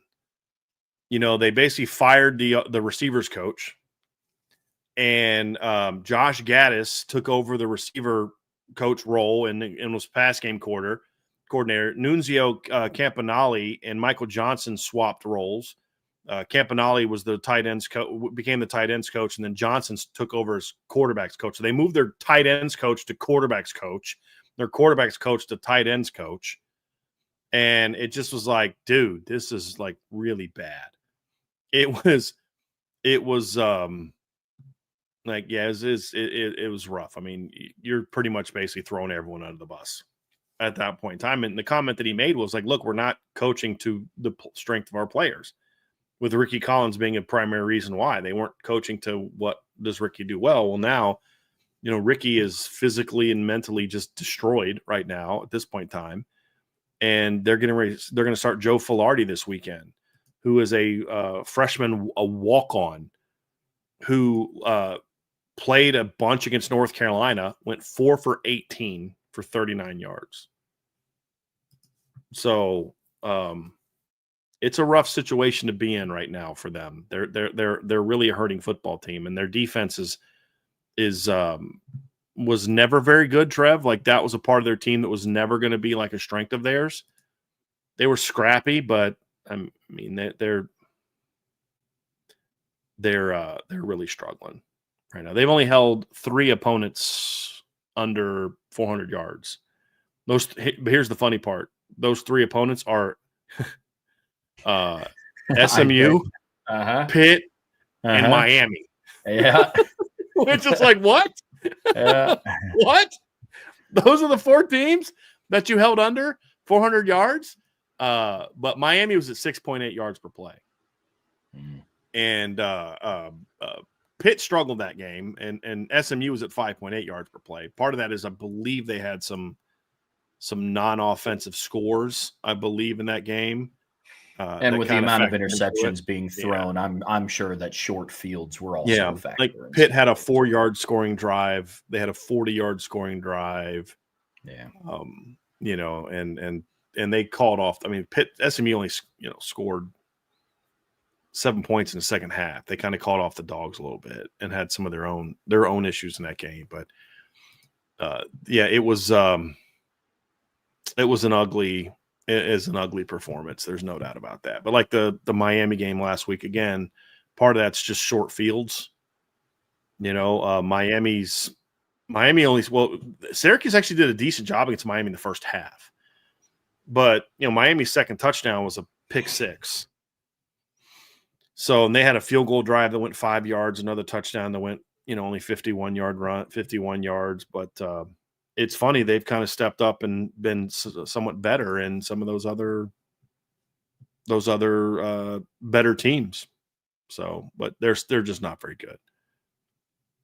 And I feel bad for Fran Brown too, because he did such a great job last year and almost was kind of a victim of his own success because they lost a lot of players, transferred out to get better deals and bigger gigs and all that other kind of stuff. And they just didn't have any time to bring this team together before all the injuries just ripped them apart, because they were starting to cook a little bit, Trev. Like, I mean, here's what I think. I could be wrong. I think if Steve doesn't get hurt, they beat North Carolina for sure.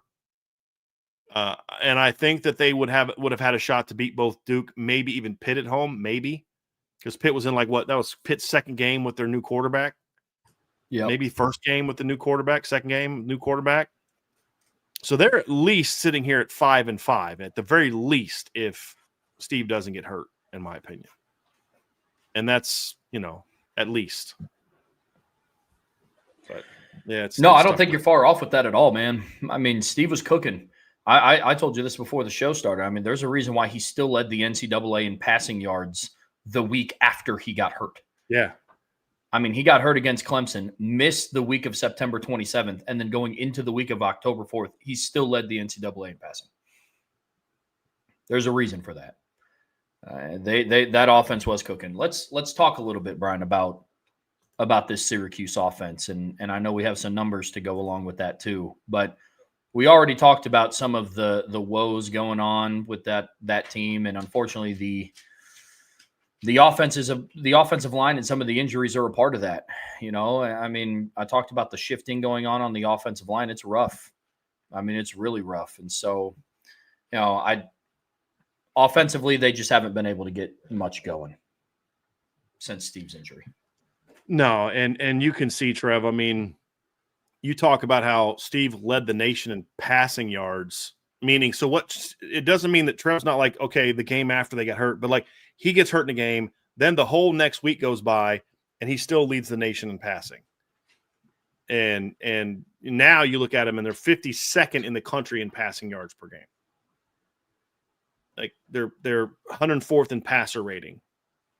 And they're 12th. They've had 12 completions of 30 yards or more. I'd be willing to bet you a pretty good dollar, Trev, that a large majority of the chunks of those came in the games when Steve was still a quarterback. I can think of 3. I think that's off the top of my head that came against Clemson. I was just about to say, like, I think they had 3 or 4 against Clemson alone. Yeah, I mean, I'm just kind of going over some of their recent box scores, Trevor, and against Miami, their longest completion was 17 yards. They had one completion of 25 yards. They only completed 4 passes against North Carolina for 39 yards the entire game. 25-yarder, an 8-yarder, 4-yarder, and a 2-yarder.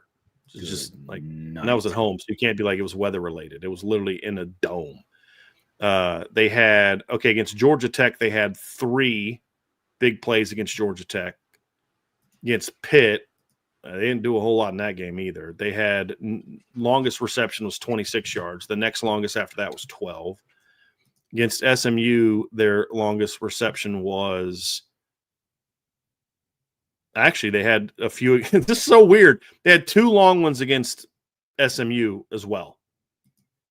So in Miami and SMU, they had a bunch of long completions. Against Duke, their longest completion was 20 yards. So they've been very bad except for 2 games, SMU and then Georgia Tech. They had 5. The other 7 came in the first 4 games of the season with Steve at quarterback. So over half were in the first 4 games of the season.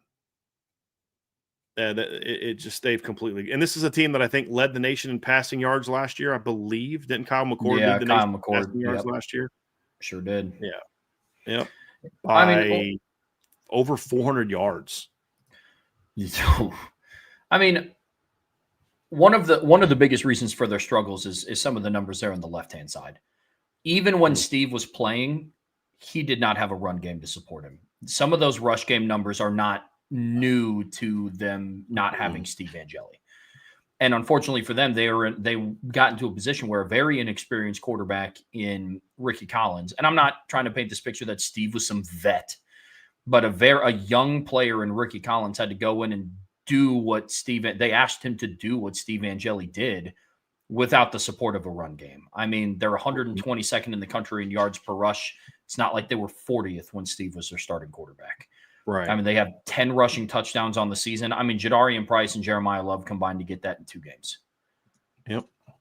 I mean, they're not an explosive rushing offense either. 3 runs this season of 20 yards or longer. That's rough. That's really That's bad. rough. I mean, situationally, they rank, 111th in red zone offense, 105th on 3rd down, 94th on 4th down. It's been a struggle for the Orange offense. Well, the other thing too, Trevor, is it's not just the rushing numbers; it's the offensive line as a whole. So right now, I keep saying Syracuse ranks 125th in sacks allowed. In the 3 games against FBS opponents that Steve played in, so that would be against Tennessee, UConn, and Clemson. He got sacked 5 times by Tennessee and harassed a lot. You remember he got sacked once. They picked it up, forced a fumble, and they ran it back. He got sacked 4 times against UConn, and he got sacked 4 times against Clemson. So, and harassed quite a bit that game as well. So, like, those issues have been there, but Steve was vet. I mean, he had started a bowl game. He had come into a playoff game. He had run a complex offense before. He had been in pressure situations. He could handle it.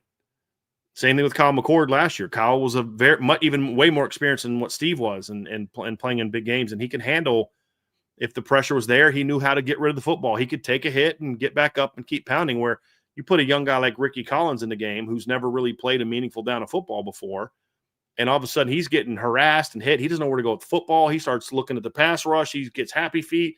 He starts throwing the ball in the weird spots where Steve knew sometimes. Steve said, hey, like, take a sack, throw it away. Ricky isn't doing that.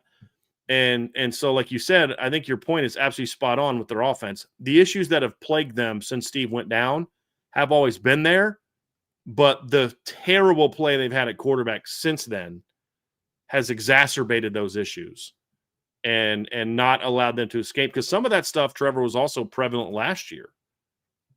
Like they weren't a very good rushing team last year either. They weren't great. I mean, they were definitely better at sacks allowed last year than they were this year. That is for certain. But they ranked 81st in the country last year in sacks allowed per game, which to a degree is going to, when you drop back and throw as much as they do, you're going to give up sacks. Right. But still 29 is a lot. And they ranked last year 126 in the country in rushing offense. They're actually improved by over 20 yards in rushing this year compared to last year, because they didn't need to. They were at 3.2 yards per carry last year. They're at 3.4. So the sad thing is those numbers you just pointed out are improvements from last season.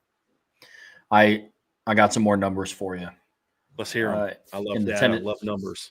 In the Tennessee-Syracuse game, Tennessee's defense had 17 pressures. 9 of them resulted in a hit or sack on the quarterback. On the season, their offensive line has given up 110 total pressures for 33 hits plus sacks on the quarterback through 10 games.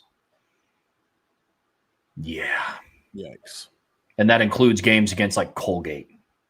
Like it's not like every defense they played was Tennessee's. So that's right. That's a rough output. Yeah, that's not good. And honestly, a lot of it, Trev, I mean, it could be more. I mean, they don't run a lot of plays now because, I mean, I think Steve was number 1 in the country in passing attempts when he got hurt. They're now 26th with most passing attempts right now. They don't run a ton of plays because they're just getting off the field so much. It's really kind of sad. I will say this though, the Syracuse offense is struggling, and again, like we said earlier, I don't want to paint this picture that if Notre Dame secondary doesn't account for some of these receivers, it could be rough. They do have talent at receiver. They do. That is the one piece of this offense that is still like, okay, like there is legitimate talent here. Jonte Cook is their leading receiver. Darryl Gill is one of the only returning players on that entire offense from last year's team. He's a big 6'3", 195-pound kid. He's questionable right now, but Justice Ross Simmons is another big-bodied kid. Yeah, so he's missed the last 2 games, so they're hoping to get him back for this game. Dan Villari's pretty good tight end as well, so he's having a good season.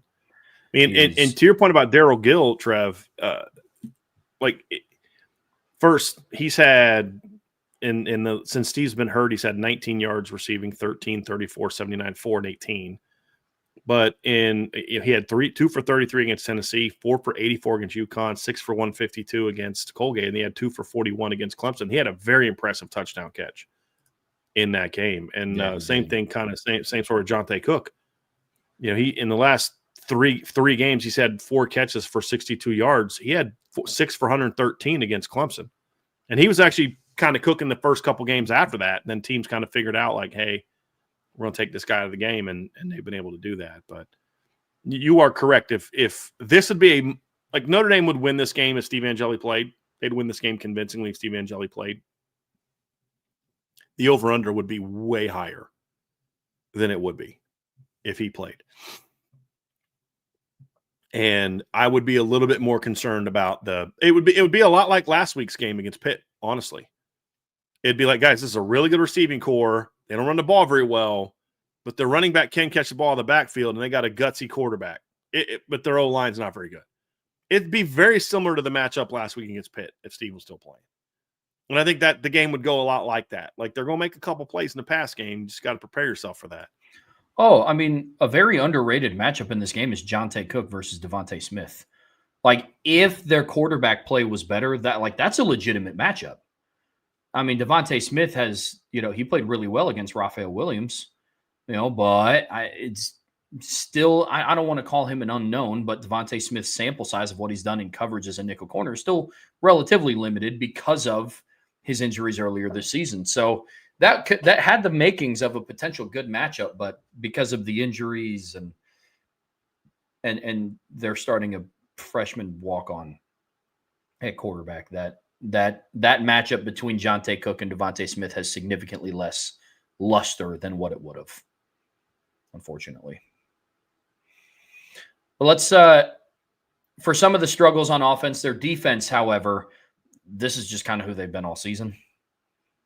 I mean, it's the injury to Steve Angeli hurt this offense, but the Syracuse defense was this with Steve Angeli. I mean, there's a reason why he had to lead the nation in passing attempts and lead the nation in passing yards. I mean, some of these stats speak for themselves. They're 117th in the country in points per game, 112th in yards per rush. They're not an efficient defense. They don't force many turnovers. They rank 100th in turnovers, 119th in the red zone. They're pretty decent on fourth down. Like that is literally the best stat that they have on defense. Actually, I guess they're 45th in 30-yard completions allowed. So I that's not bad. But yeah, this defense has been struggling this season, Brian. And like you said, Trevor, that was the one thing that's been true from the beginning of the season. I mean, Tennessee lit them up 493 yards. UConn went for 418. Colgate went for 408. Clemson went for 503. Clemson moved the ball that game. Duke went for 503. Georgia Tech went for 543. North Carolina went for 426. Their three best games on defense this year were SMU, Pitt, and Miami, as far as like lowest yards. And the one thing that's been relatively consistent is the pass defense. They've given up over 240 yards, I should say, 1, 2, 3, 4, 5, 6, 7, 8 times in their 10 games. The only exceptions being North Carolina, who doesn't throw the ball much, and then Pitt, which again is very weird. But they just, this is the side of the ball that got most rocked by the portal last year. And they lost a really good D tackle. They lost some DBs. They lost a couple good defensive linemen from last year's team, and they weren't that good on defense last year, but they were at least scrappy. And this is a matchup, Trev, where you kind of look at it and say, this is a get-right game opportunity for the Notre Dame offense against Pitt. Against BC.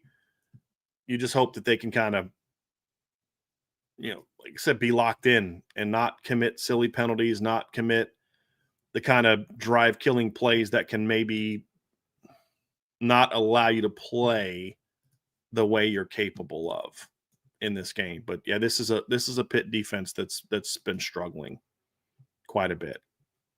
And that's been true since Fran Brown got there. Because at the end of the day, look, Trev, to a degree, you can scheme up offense. On defense, it's a lot more about who your dudes are.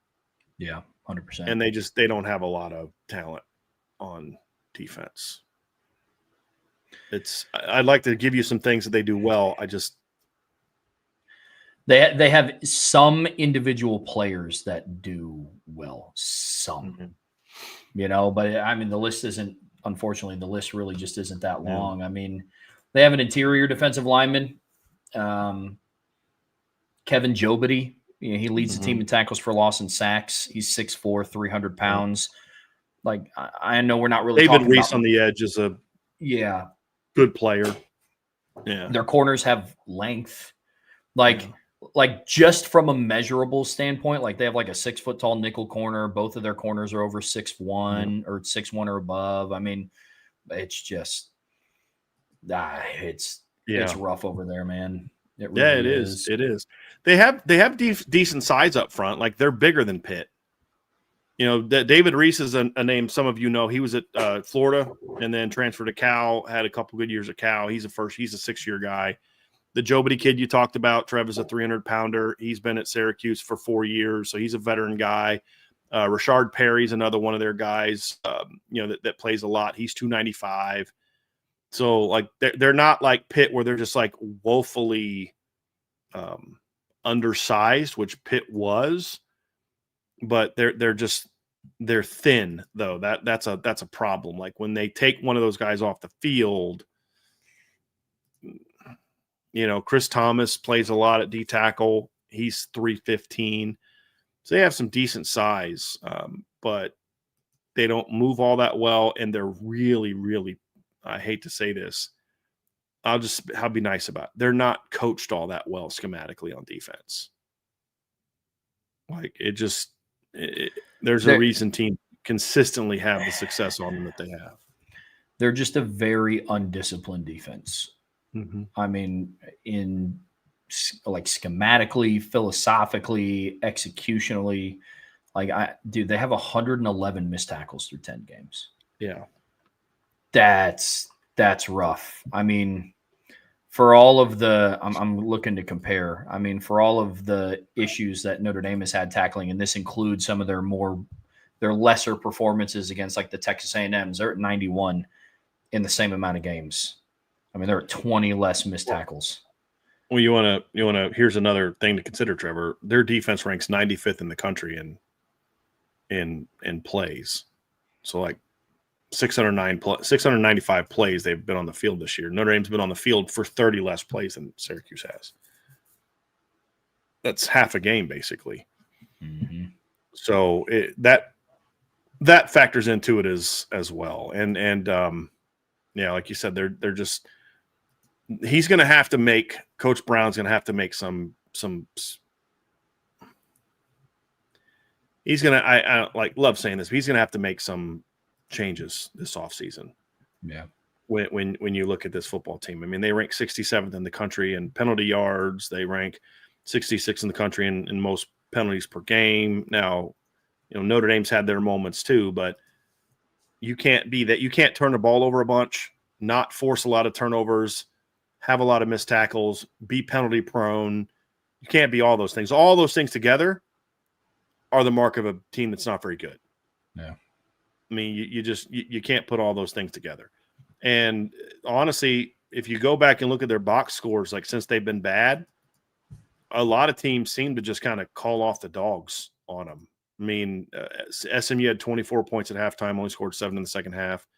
Pitt had 17 in the first half, 13 in the fourth quarter, scored on the really late in the game. Georgia Tech, only scored 7 points in the fourth quarter of that game. They kind of called the dogs off a little bit. Duke scored 24 points in the first half, only scored 14 in the second half. So teams have jumped on them early, and they just fall behind. And that also adds to the struggles of the offense. It's like you get behind early. Now you have to throw the ball. Now teams can pin their ears back and come at your quarterback. So, I'm sorry, everyone. We're not going to give you the whole, but you got to respect your opponent thing. No, this week is not about Syracuse. This week's about Notre Dame because this is not a great team. Unfortunately not, which is a shame because I do really like Fran Brown. Yep.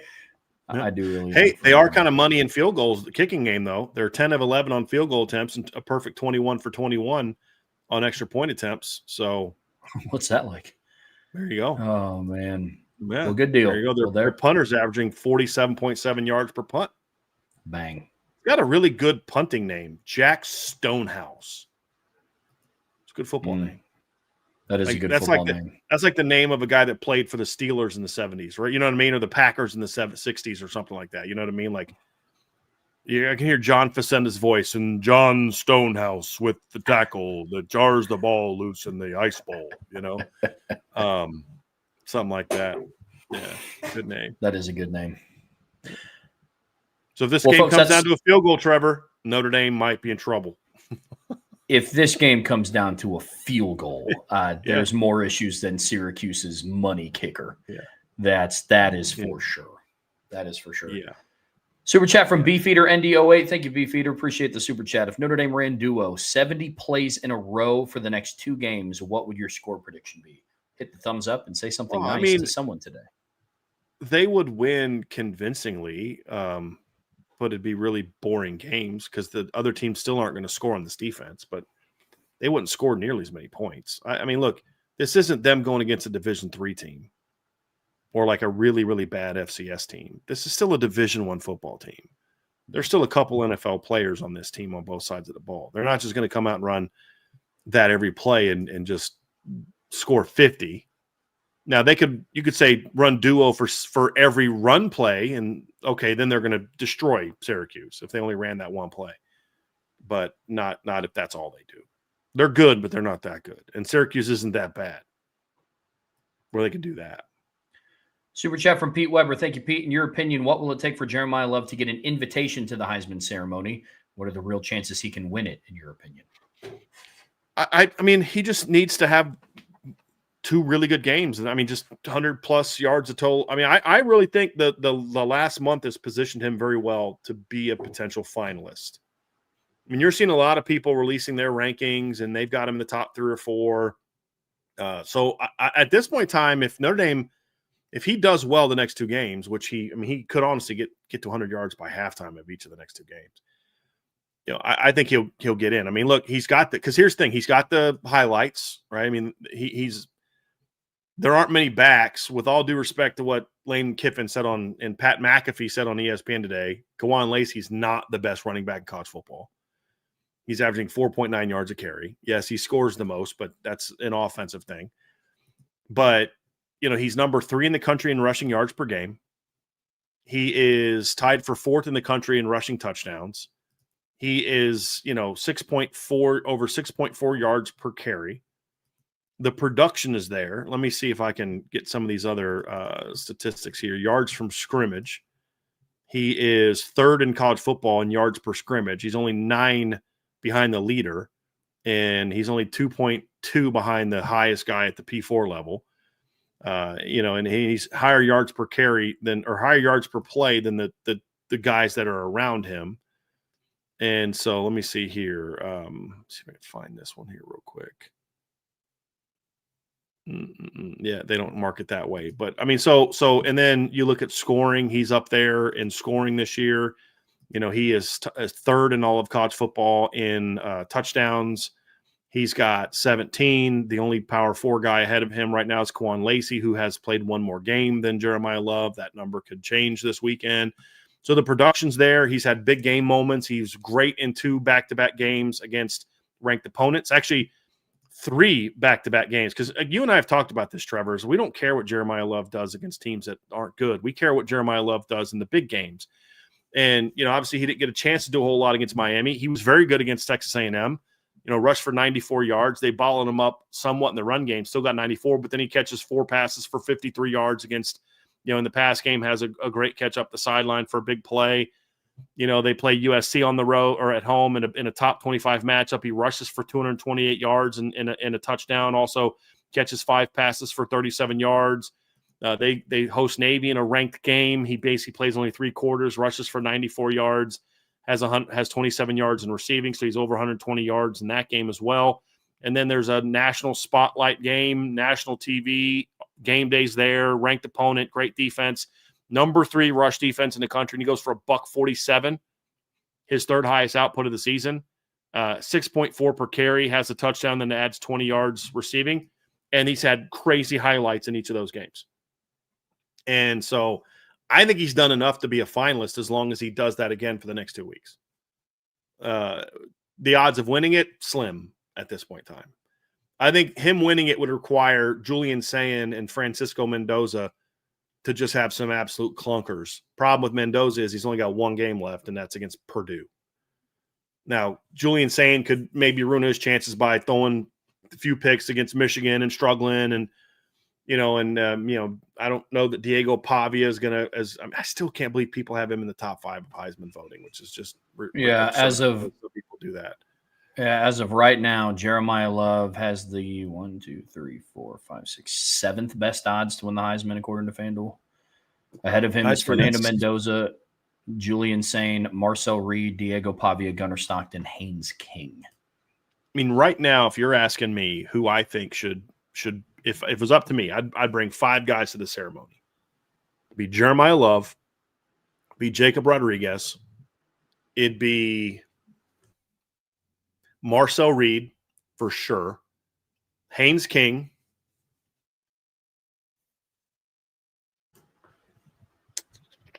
I don't know who my fifth guy would be. It wouldn't be Francisco Mendoza or Julian Sayin. With all due respect to them, they're only here. And if I had to bring one of those two, I'd bring Julian Sayin. Francisco Mendoza is having a really nice year, and that team is really good. But he has not played like one of the best players in college football this year. And in the only two really big games they had, he didn't play that well. I mean, his pick six in the second half against Oregon is the only reason that game was even close. So, I mean, he's a heck of a player. I think that was a great pickup for them. It's like he was a great addition to them as a team. I'm only having a Heisman Trophy conversation right now. I'm not having a impact on the team because his impact on their team has been great. So I'll make sure I'm clear on this. But he's got 2,600 passing yards in 11 games. He's thrown for 30 touchdown passes. Great. Most of those have come against bad teams. He threw 4 against Kennesaw State, 5 against Indiana State, 5 against Illinois, 4 against Michigan State, 3 against UCLA, 4 against Wisconsin, who stinks. Against Oregon, he went 20 of 31 for 215 yards. He only had 6.9 yards per attempt. He had 1 touchdown and a pick six that let Oregon get back in that game. Against Iowa, he went 13 of 23 for 233 yards, had 2 touchdowns and a pick. Now, in both of those games, he also had a big touchdown pass, the Iowa game especially. And then against Penn State, he was terrible against Penn State till that final drive. Now, that's a great final drive, but it's like his poor performance is part of the reason that they needed that final drive to get there in the first place. Yeah. So I think he's done a heck of a job for them this year, Trev. And again, there's a difference between talking Heisman and saying, is this guy the key ingredient to them being as good as they are? Yes, he is. But that doesn't make you one of the most outstanding players in college football, which is what the Heisman is supposed to be about. It's not a race of who has the best, quarterbacks on the quarterbacks on the best teams. I think Marcel Reed has been far more deserving of Heisman caliber moments this year than has Francisco Mendoza. Now, if I'm starting a football team, go ahead. I think Haynes King has over Fernando Mendoza. Like I had Haynes King in my 4, by the way. Yeah, I mean, you take Haynes King off of that team, they're 500. Yeah, I mean, you take Fernando Mendoza off that team, you just have another veteran quarterback from the transfer portal. They're probably maybe they lose to Oregon. Maybe they're last year's team. They're 10. They're 11-1 in the regular season. Yeah, but you take Haynes King off of that roster. I mean, they're 500 maybe. I mean, that guy, you want to talk about Heisman level performances. I mean, even in their losses, he's the only reason why in their loss, he's the only reason it was competitive. Yeah. And that guy's nuts. And I'd consider Julian Sayin, but Julian Sayin, I look at and I'm like, he's kind of been a product of you haven't played anybody and he's got great talent around him, but his numbers are also ridiculous. Mm-hmm. He's completing 80.1% of his passes. 25 touchdowns, 4 picks, and Jeremiah Smith has been very good, but Jeremiah Smith hasn't had the dominant numbers, for example, that Jeremiah loves. I mean, he's 9th in this year in yards per game. He's 9th in total yards. He is tied for 3rd in touchdowns. That's pretty good. He's a dominant player, but I don't know that he's got the receiver numbers to be in the Heisman conversation. Although you could argue he might be the second best player in college football right now behind Jeremiah Love. I think Jacob Rodriguez deserves more conversation than a lot of these quarterbacks. The kid at Texas I do Tech, too. Special. The unfortunate thing is I mean, for as much as Jeremiah Love is struggling to generate more traction in the Heisman race, gosh, I can only imagine a defensive player trying to generate that much traction. Yeah. It's unfortunate. Hey guys, and look, I get it. Okay, I get you. Some of you guys don't like Julian Sayin, but I don't care who your receivers are. When you're playing in a Power 4 league and you're completing 80% of your passes, no one's carrying you. You're doing a really good job. Now, are his numbers somewhat inflated by throwing to great receivers? Sure, but you don't go from 80 to 62 if you're throwing to different guys.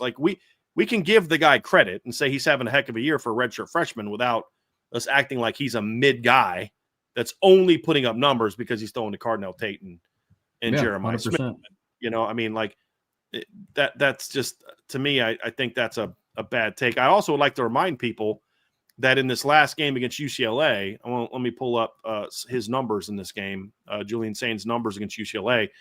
He went 23 of 31, 184 yards, 1 touchdown. and Jeremiah Smith got hurt, and Cardinal Tate didn't play.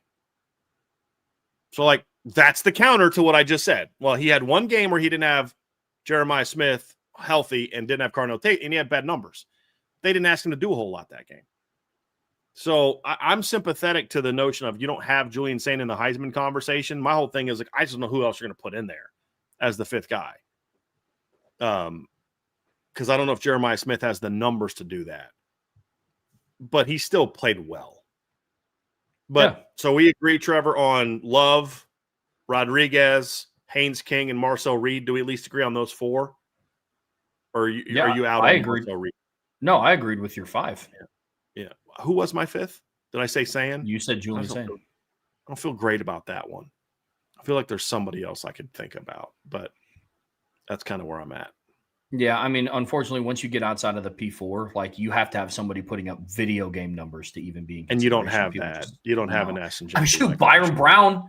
I mean, that dude is. You know what, dude? That you know what, man? He might. It should be like the college football playoffs, right? Like, you've got to have one G5 guy there. You know what I mean? And then he'd be Byron Brown a bit. He's had some monster games, dude. That dude is hooping right now. Like, you that guy said earlier, if you take Haynes King off of Georgia Tech and then what their record to be, my answer would be it wouldn't be any different if you replaced him with Byron Brown. Yeah. You know what I mean? Like, they're very similar players. But yeah, I'm just. Everybody talks about Pavia. Pavia is a nice player. They haven't played anybody. He's had some good moments. He's a good football player. He's a lot like Francisco Mendoza. He is a big reason why Vanderbilt has had the success that they've had. Like, we've got to be able to have two different conversations. We got to be able to say, okay, is this guy a really good college football player? Yes. He's got over 3,000 yards of offense and 28 touchdowns. Is he a big reason why Vanderbilt is 10-2 and as good as they are? Yeah, he's a big reason for that. That doesn't make him one of the 5 best college football players in the country. That's the difference. There's at least 5 to 8 quarterbacks I would take over him, at least. So that's kind of where I'm at. But I might actually go with Mendoza as my fifth. I don't know, man. Like, I'm back and forth on that. I should just go to 4. Should have just set a number at 4 and go Love, Rodriguez, Haynes King, and Marcel Reed. That'd be my 4. Well, I mean, because then here's the argument. Then, like, to counter that, if you go 5 and one of them is Sain or Mendoza, then you might as well go to 6 and have them, and then invite they're both there, Sain and Mendoza. Like, that's the issue with that. I get it. Now, just so we're clear, that's who Trevor and I would invite. We're not predicting who they would invite. No, I think it's Love and a bunch of quarterbacks. Yeah, I think it's going to be Love, Sain, Mendoza, and Reed, Marcel Reed.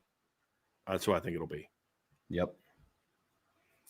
Yep, agree completely. I think we got one more super chat in. Yep, from Springs ND08 with Big Game James. Thank you for the super chat. With Big Game James going to Virginia Tech, will we see the ACC push Notre Dame to join in football?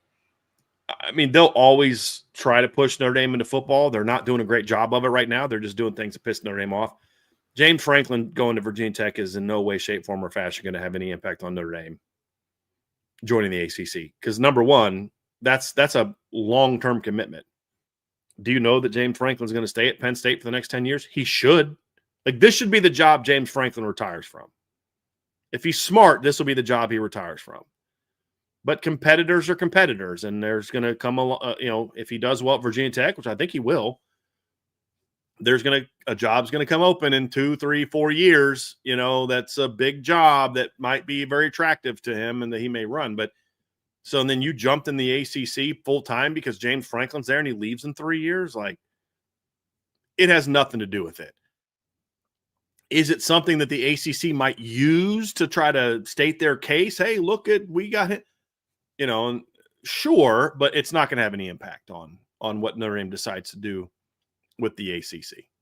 None at all. And if the ACC wasn't being such giant you-know-whats right now, I mean, I think there's a case to be made where they could try to woo Notre Dame into the ACC, but they're not doing that. They're basically trying to bully Notre Dame. And I'm like, guys, the Big Ten tried that and it didn't work. And if the Big Ten can't bully Notre Dame, do you think the ACC is going to be able to bully Notre Dame? Come on.